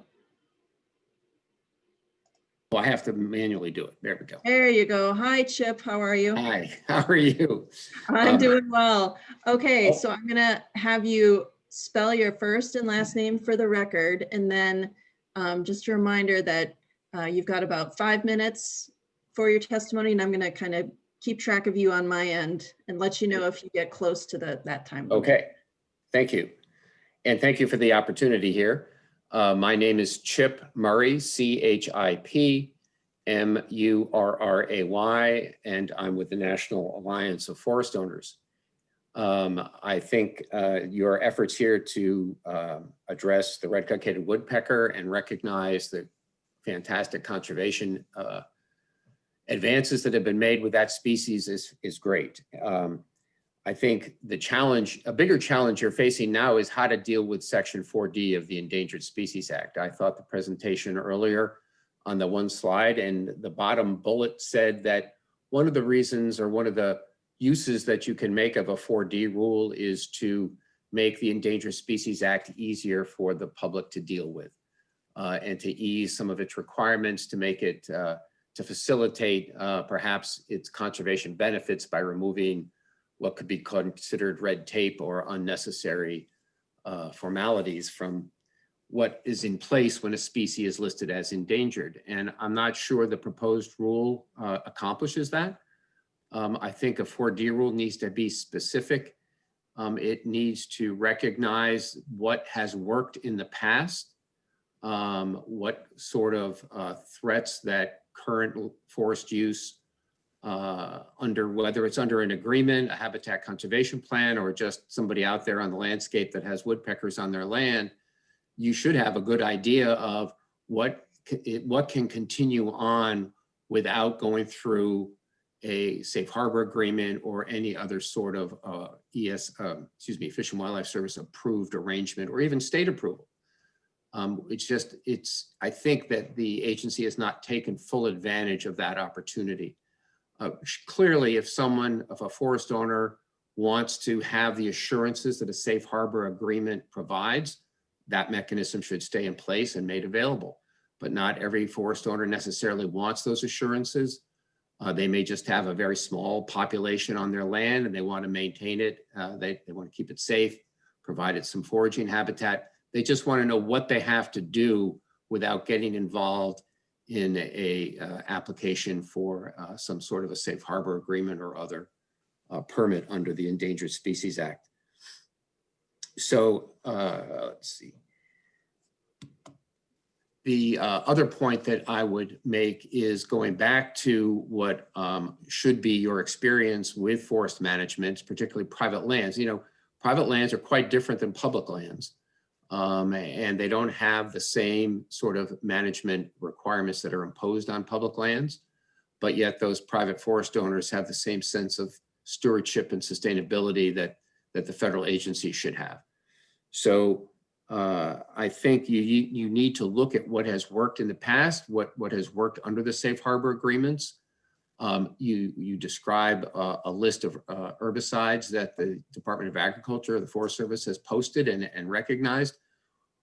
You should be referring to those sorts of mechanisms as a way to provide exceptions from the prohibition on incidental take. Clearly, damaging a cavity tree is not something anybody wants to give an exception for, but we're talking about use of herbicides that is an essential tool in conjunction with prescribed burning, which, while an essential tool, is sometimes very difficult to engage in given the public reaction to the smoke and the permits that you need from your state agencies.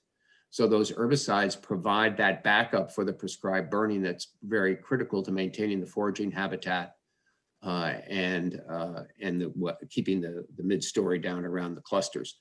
So why that should be out and out a ban on that, or not a ban, but recognized as a threat without an exception, it just doesn't make sense. So those are the sort of, and I don't think there's any justification in the preamble other than the fact that these products have not, that you and EPA have been unable to reach a consultation mechanism after how many years, since 1973 when you've been trying to do that? I mean, that's not the private forest owner's fault. And you know what impacts the use of herbicide has had because you've allowed them under some of the existing agreements. So that should be recognized and brought forward in a final 4D rule. I think that's all I had to say this afternoon or this evening. Again, thank you so much for having the explanations that you provided in the information meeting and the opportunity to provide comments, and we will certainly be submitting written comments by next Monday. Thank you. Thank you, Chip, for your comment. I'm going to put you back on mute. All right, our next commenter is Elizabeth Rashid. Elizabeth, if you are on the line, please access that raise hand feature that is at the bottom of your participant list in the Zoom chat window or in the Zoom window. Or if you are on the phone, please hit *9. There you are. I see you. Let's see. I'm going to unmute you. If you are, there you are. Hi, Elizabeth. Can you hear me? I can. Hi. Hi, can you spell your name for the record, and then you'll have about 5 minutes. Certainly. My name is Elizabeth Rashid, and that's ELIZABETHRASHEED. Great. So I'll go ahead and get started. Thanks. Yeah. Good evening. My name is Elizabeth Rashid. As I just said, I'm an attorney with the Southern Environmental Law Center. We're a nonprofit environmental law firm dedicated to protecting people and places across the South, and we and our clients have been following the service's push to delist or downlist the red-cockaded woodpecker for several years now. As others will probably note this evening, the best available science indicates that while the red-cockaded woodpecker has made progress towards recovery, the species remains endangered. 90% of the populations considered in the Fish and Wildlife Service's most recent species status assessment contain fewer than 100 active clusters, and of those, more than 70% contain fewer than 30 clusters. But the purpose of my comments tonight is primarily to discuss why we find the service's proposed Section 4D rule to be insufficient to provide for the conservation of the species as required by the ESA.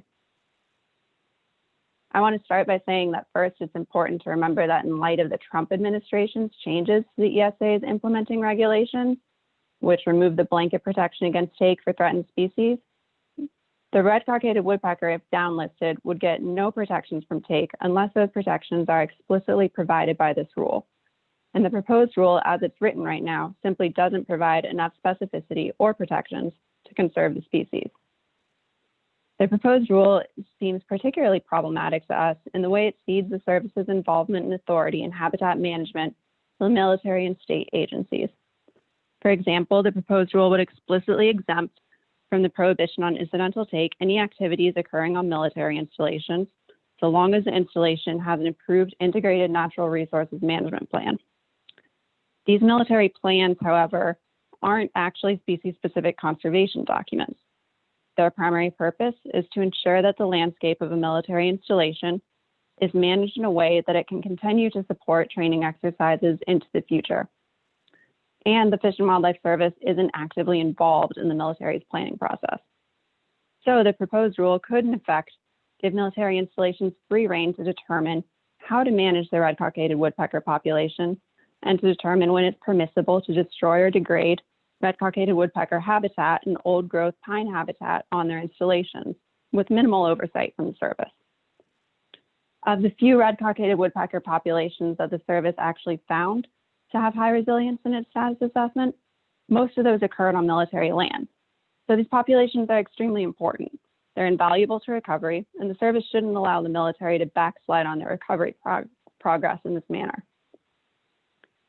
Additionally, the proposed rule as written would give similar, if not greater, leeway to state conservation agencies by creating an exemption for any incidental take that results from habitat actions carried out in accordance with the state-approved management plan.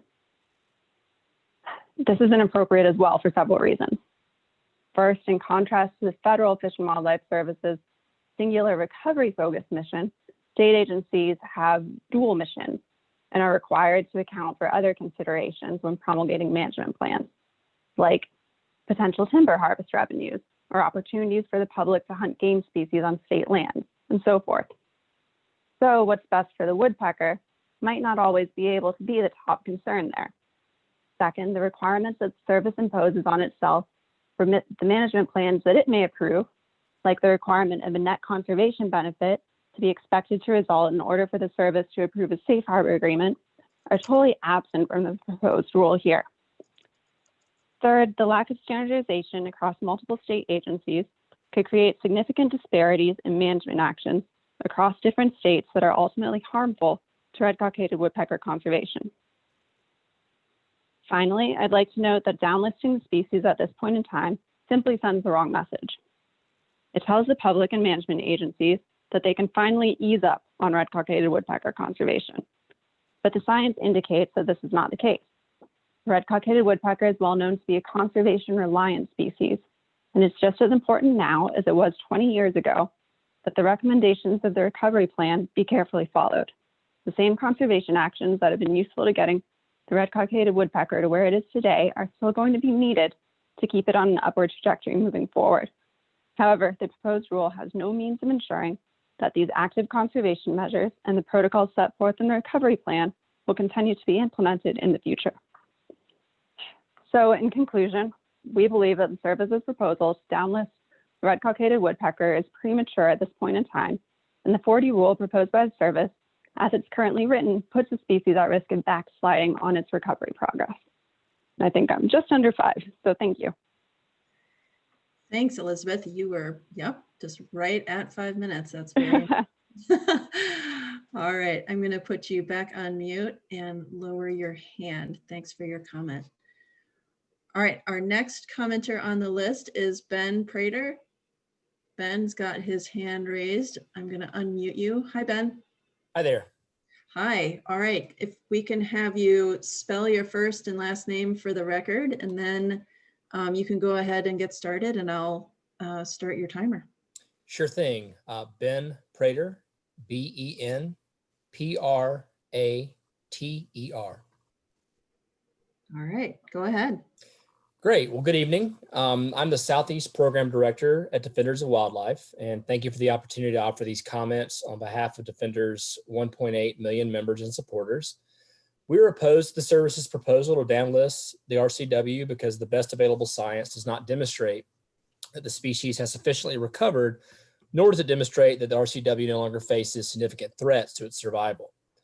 Although the RCW has made positive strides towards recovery, the best available science fails to show that it has made enough gains for the service to justify revising the species status. First, the service is improperly relying on the recent RCW species status assessment to justify its downlisting proposal, when it instead should place greater weight on the 2003 recovery plan and a status review. Recovery plans are the roadmaps for the recovery of illicit species. They are designed to be relied upon by the service and the broader scientific community to understand what factors must be achieved for a species to be considered safely recovered. For its proposal to downlist the RCW, the service glosses over critical aspects of the recovery plan and focus on the SSA, which analyzes RCWs using a different methodology. The species has not met the necessary benchmarks for downlisting that were identified following intensive scientific analyses in the 2003 recovery plan. Instead, only half of the 6 downlisting criteria in the plan have been met. 5 of the downlisting criteria pertain to population size objectives for a combined 20 RCW populations. However, the service admits in its RCW species status assessment that these objectives have only been attained for 13 of these populations. With criterion 2 and criterion 4 yet to be achieved, according to the agency, it will take an estimated 10 to 15 years for 6 to 7 of the remaining populations to achieve the population sizes identified in the recovery plan. Moreover, criterion 6 of the recovery plan calls for the implementation of habitat management plans for all 20 of the identified populations before downlisting should occur, but no such plan exists for 2 of these populations. Furthermore, although the recovery plan asserts that these habitat management plans should identify actions sufficient to increase the population to recovery levels, the existing management plans either do not address or only minimally address post-hurricane or post-storm management. Although the service is improperly relying on the SSA to justify its proposal to downlist the RCW, even the science in the SSA fails to establish that the species has recovered to an extent that would warrant a change in its designation from endangered to threatened. According to the SSA, RCWs continue to exist in isolated, mostly small populations. Moreover, 108 of the 124 demographic populations of RCWs analyzed in the SSA contain fewer than 100 active clusters. Only 3 of the 124 populations were rated as having very high resiliency, and another 3 were rated as having high resiliency. On the other hand, the service classified 37 of the 124 populations analyzed in the SSA as having low resiliency, and 71 of those populations as having very low resiliency. The service has also failed to provide an adequate justification as to why the RCW should be downlisted in the face of major ongoing threats of habitat loss. The RCW has very specific habitat needs, which limit the number of locations where the species may exist. The species thrives in open pine forest, especially in the longleaf pine ecosystem, and resides in living pine trees that must be between 65 and 80 years old at a minimum. Each member of the species lives in its own cavity that has been excavated in the heartwood of these pine trees. Alarmingly, the RCW has suffered devastating habitat losses that, according to the service, have caused the species population to decline by almost 99% since the time of European settlement. Pursuant to the SSA, the lack of suitable habitat and habitat loss throughout the South remains a significant threat to the species. The service has not demonstrated why it would be appropriate to downlist the RCW when hurricanes, severe storm events, and climate change continue to destroy the species' habitat. By the service's own admission, most coastal or lower coastal plain populations face a significant risk for major hurricanes. The SSA even notes that the intensity and frequency of hurricanes has increased and that climate change is expected to increase these factors even more. For example, in 2018, Hurricane Michael destroyed several hundred cavity trees across Florida and Georgia's public lands that harbored RCW populations. That same year, Hurricane Florence caused significant damage to the RCW population at Camp Lejeune, resulting in the loss of more than 150 RCW cavity trees. The SSA's discussion of artificial cavity installation in response to some past hurricane events actually underscores the need for more diligent management of the RCW recovery, rather than a need for less oversight. On top of this, it is simply not possible for all RCWs to relocate from coastal areas in response to climate change. Inland areas that would have otherwise harbored suitable habitat for the species have undergone significant development, limiting where coastal RCWs have left to go. Thus, we ask the service abandon its proposal to downlist the RCW because it is not justified by the best available science. Instead, science shows that the species has not yet recovered to a degree that would warrant its removal from the endangered species list, and that the species continues to be plagued by serious threats that can drive it closer to extinction. And that concludes my comments. Thank you. Great. Thank you, Ben. I'm going to go ahead and put you back on mute and lower your hand. All right, we're going to circle back and see if Dan Roach is on the line and available to provide comment. Dan, if you are on the Zoom, you can access the raise hand feature through your participant list, which is at the bottom of your Zoom screen. Click on that, and then you should see a raise hand feature there. If you are on the phone, hit *9 on your telephone keypad, and that will raise your hand and let me know that you're here and available to comment. Dan Roach.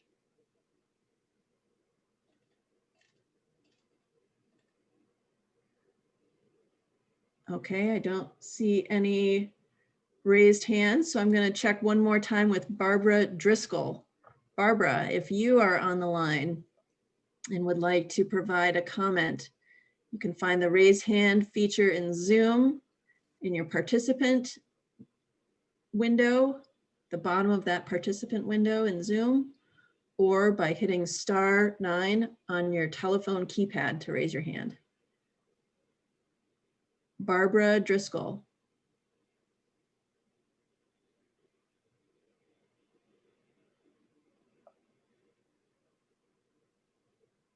Okay, so I think at this time, I'm going to have Amanda make a few procedural announcements, but we'll keep taking comment. Amanda?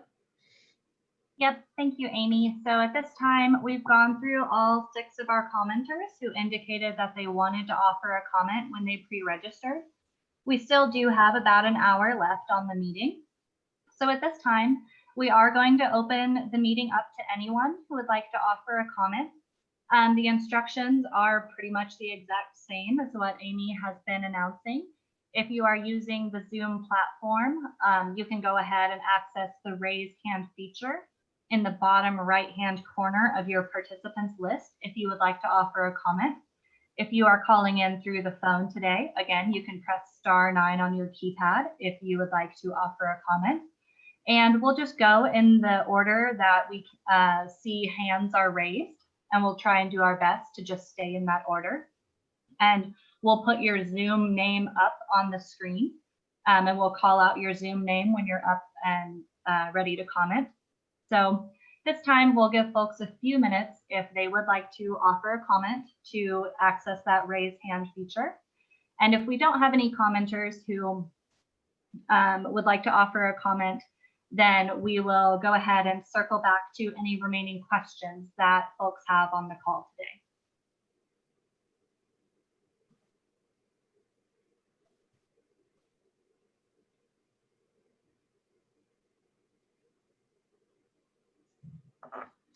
Okay, I see Dennis Krusak has his hand raised.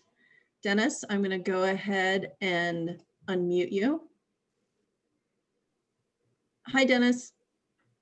Hello. Hi. Can May- you, yep, go ahead and spell your first and last name for us for the record, and then you can go ahead and get started. You'll have about 5 minutes. Okay, I'm Dennis Krusak. It's DENNIS-KRUSAC. I work for the U.S. Forest Service in the Southern Regional Office in Atlanta. And there's 3 things I'd like to comment on. The Federal Register, or the proposed rule, talks about seeking comment from the public on the spatial area covered by the prohibition on pesticides, and whether the prohibition should apply to other vegetation such as herbaceous ground layer in addition to standing pine trees within a half mile of active clusters. I don't think there should be any prohibition on the use of pesticides unless the Fish and Wildlife Service can cite peer-reviewed published science specific to adverse effects on red-cockaded woodpeckers, not the generalizations in the EPA and Natural Resource Council publications that were cited in the proposed rule. There's no quicker way to lose habitat than to let invasive species take it over. Without herbicides, you can't control them. If you have problems with Japanese climbing fern or kudzu, you will need to apply herbicide to standing pine trees, or you're going to lose habitat quality. So I would encourage the service to reconsider their prohibitions unless they can cite some published science that show adverse effects specific to red-cockaded woodpeckers. The next thing I wanted to talk about, in the rule, it's talking about the breeding season can start as early as March and end as late as July. Therefore, we don't propose a specific date. But you're asking, we furthermore acknowledge that incidental take from such activities can occur outside of the breeding season. So we seek comments from the public about whether this publication or prohibition should encompass the whole year, and not just during breeding season. That's more restrictive than the current language for the species with its endangered status. Any prohibitions on human presence or extraction activities, which I'm assuming is reference to timber harvest, should not be extended outside the breeding season. If they go year round, we'll either see a spike in formal consultation, or we'll see cluster habitat degrade from lack of thinning, hardwood control, prescribed fire, and invasive species control, which are all ongoing actions in clusters outside of the breeding season. Making management more difficult is not the answer to recovering this species. And the last thing I wanted to comment on, the rule is asking for ideas on how to streamline the implementation process of the proposed 4D rule.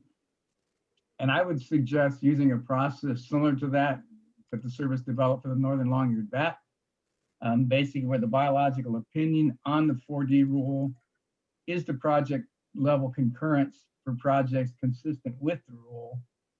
And then there's just a simple 2-page form that action agencies submit to the service kind of as a tracking mechanism.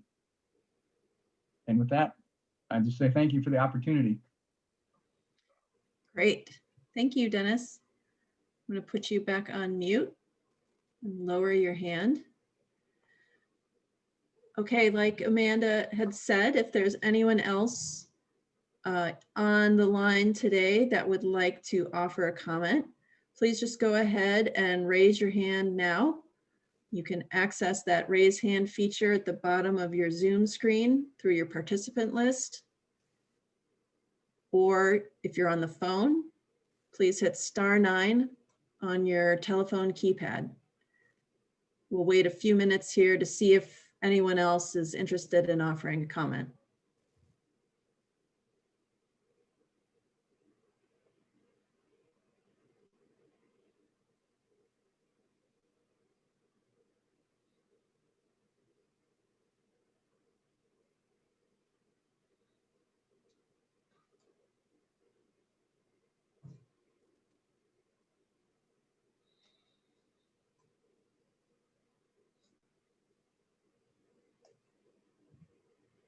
Again, if you are interested in providing a comment, click on the participant list icon at the bottom of your Zoom screen, and you should see that raise hand feature there.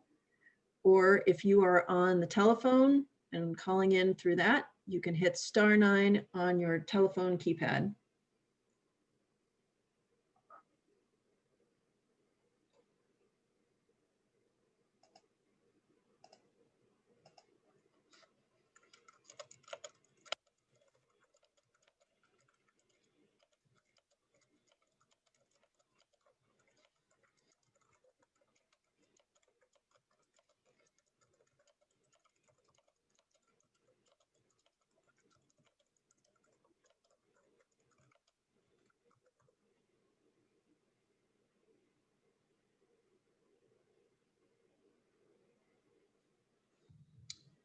Again, one more time, just to make sure, in case there's anyone that would like to provide a comment tonight that didn't sign up, you can do that now by clicking on the participant list at the bottom of your Zoom screen and raising your hand to let us know you'd like to provide a comment. Or if you're calling in through the phone, please hit *9 on your telephone keypad.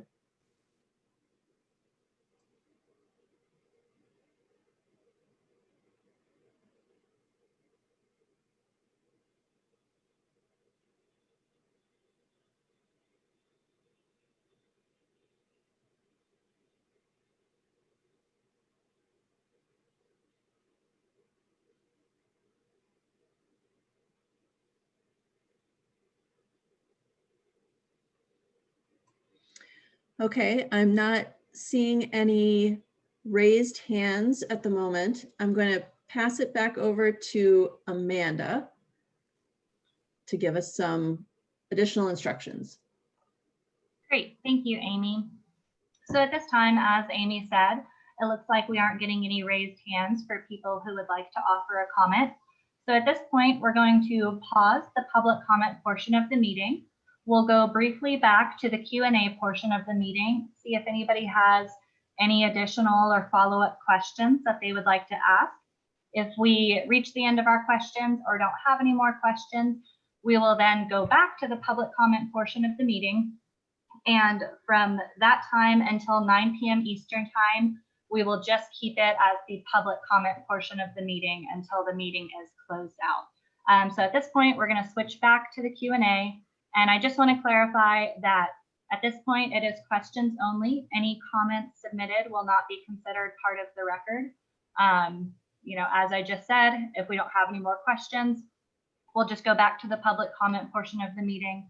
If anyone does decide that they want to make a comment, and we'll wait until 9 p.m. Eastern time to allow those commenters to comment. But at this time, we'll see if anybody has any last minute questions that they would like to ask. Again, I put the instructions back up on the screen for everyone. If you are using the Zoom web platform or Zoom app, please click on the chat icon at the bottom of your Zoom screen and send your question to Amy Lewis. If you are on the phone and you would like to ask a question, again, please press *9 to access that raise hand feature to let staff know that you have a question. I'll then unmute you so that you can ask your question, and a Fish and Wildlife Service staff member will respond to your question. So we'll give folks a few minutes here if they have any remaining questions they would like to ask.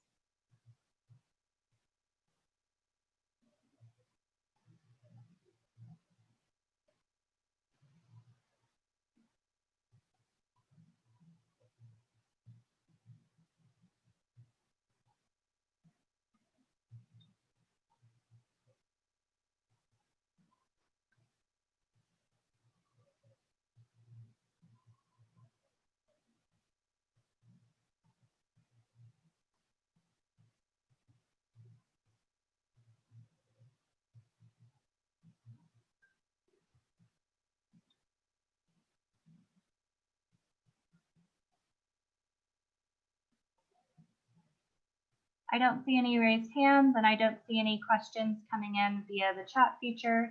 But again, if you have a question, feel free to send it over to Amy Lewis, and we will then read that question aloud. Or if you are on the phone, again, please press *9 to raise your hand.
I still don't see any questions coming in through the chat feature or raised hands, so I'll just make one last announcement here. If you do have a question, please go ahead and chat it over to Amy Lewis using the Zoom chat feature. Or for our phone callers, if you would like to ask a question, please go ahead and press *9 on your keypad to access that raise hand feature, and we'll know that you would like to ask a question. And again, if we haven't received any more questions in the next few minutes, we'll go ahead and go back to the public comment portion of the meeting, and then we will continue that portion of the meeting until 9 p.m. Eastern time, when we will end the entire meeting.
All right, so I don't see any raised hands, and we have not received any further questions through the Zoom chat feature. So at this point, I'm going to go back to the public comment portion of the meeting. And so we will continue to stay on this slide until 9 p.m. Eastern time. We do have one last additional slide just with last commenting information for anyone who didn't get the commenting information earlier. But again, the commenting information is on the website. So at this time, we will stick around and stay on this slide until 9 p.m. Eastern time. So again, if anyone on the meeting would like to make a comment, we will remain on the line to accept your comment.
Again, this is Amanda, and I'll just come on every 15 minutes or so and let everyone know that Fish and Wildlife Service staff remains on the line to accept your comments. Again, you can see how to access the raise hand feature on the screen. It is about, let's see, 8:15 p.m. Eastern time. So I'll come back on at about 8:30 p.m. Eastern time and make another announcement. Thank you all.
I see that we have a phone caller with their hand raised. And that phone caller is the last 4 digits, 8137. I am going to unmute you. This is, again, this is the public comment portion of the meeting. So we'll be taking public comments right now. You will, on the phone, have to hit *6 if you can't unmute yourself.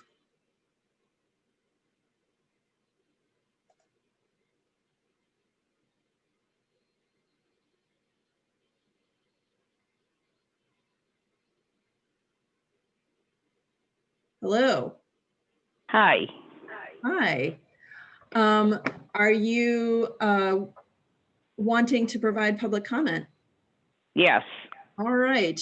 Can we have you spell your first and last name for the record? And then once you do that, you will have about 5 minutes to provide your comment. So go ahead. My name is Pat Quinn, Patquinn, and I went to a Cape Fear Audubon Society meeting regarding this a couple of weeks ago, and then I read all the materials on it and listened to the comments that other people made, plus the presentation tonight. And it looks like it's way too soon to delist the red-cockaded woodpecker. It seems to demand a lot of work, a lot of monitoring, a lot of tree climbing, a lot of putting it out, especially after a storm, putting up 150 artificial cavities. That's a lot of work.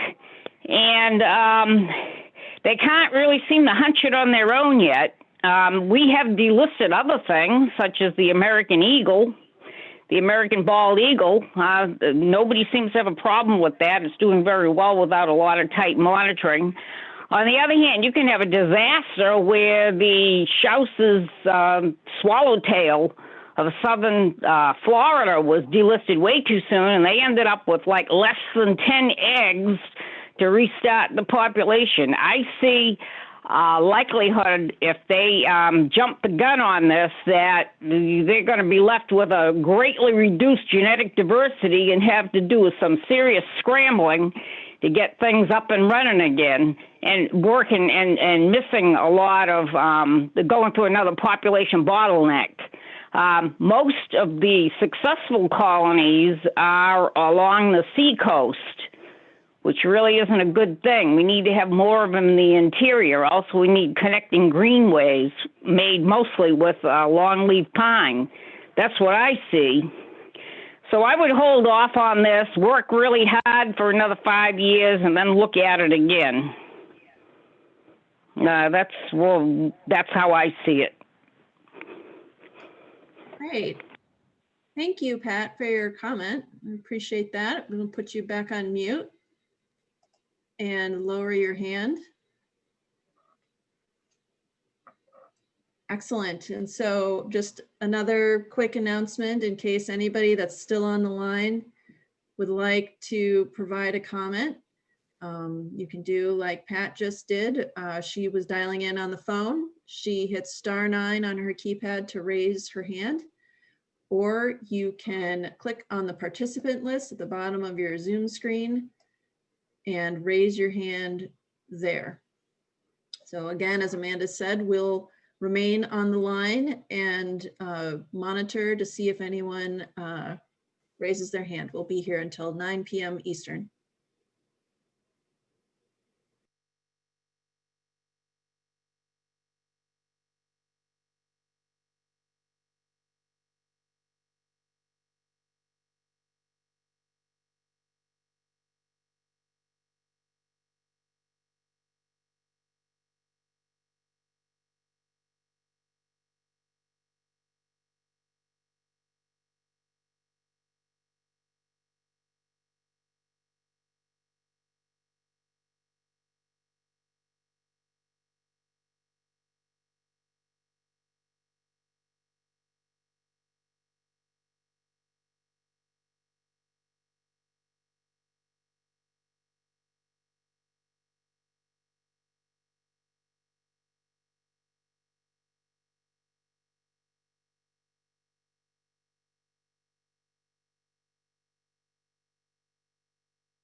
Hello, everyone. Again, this is Amanda, and I just wanted to let everyone on the meeting know and for the record that Fish and Wildlife Service staff remain on the line to accept any public comments until 9 o'clock p.m. Eastern Time.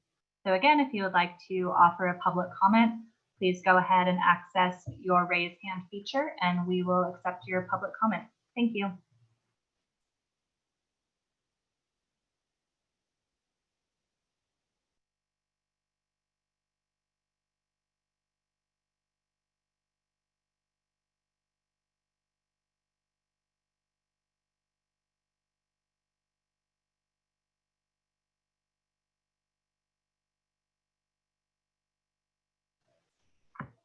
Apologies, just to clarify, if I forgot to announce the time, it is currently 8:30 p.m. Eastern Time.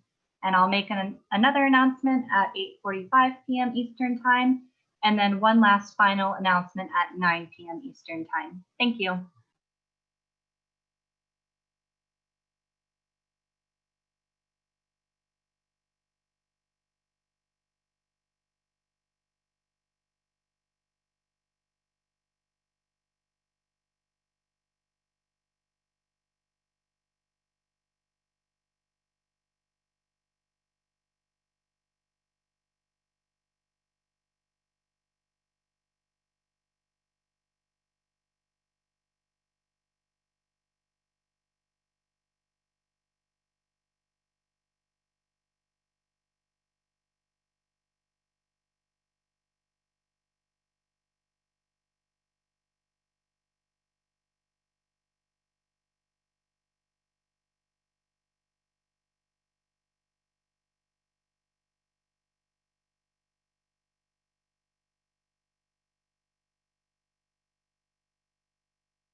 Hello, everyone who's still on the line. And for the record, it is 8:45 p.m. Eastern Time, and the U.S. Fish and Wildlife Service remains on the line to accept any public comments that people might want to offer today.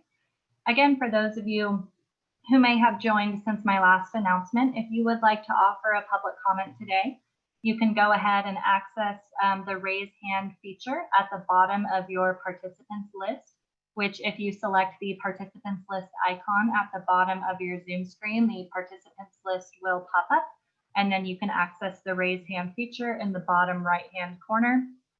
Or if you are calling in through the phone today and you would like to offer a comment, please access the raise hand feature by pressing *9 on your keypad, and we'll see that you've raised your hand and would like to offer a public comment, and then we can go ahead and unmute you. So again, we'll remain on the line for 15 more minutes until 9 o'clock p.m. Eastern Time. We will then go through one last slide with just some basic commenting information, how to comment, how to access the website, etc. And then we will go ahead and close the public meeting today. Thank you all.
All right, everyone, it is 9 o'clock p.m. Eastern Time. So I'm going to officially close the public comment portion of the meeting. And I'll move into our last slide and unmute Christy Young so that she can lead us through this last slide. Thank you, everybody who has stuck around till the very end of this. The public hearing has now officially ended, but we will accept written comments received or postmarked on or before midnight East Coast time on December 7th, 2020. And you can submit your comments a couple different ways. If you want to still use the snail mail, you can submit your comments to the address there on the screen. And you do need to make sure that you have attention to the docket number, which is FWS R4ES 2019-0018. Or you can go to regulations.gov and search for that docket number and submit your comments that way. But again, thank you very much for participating this evening. Thank you for your comments, and also for the earlier public meeting. Thank you for the questions. Good evening.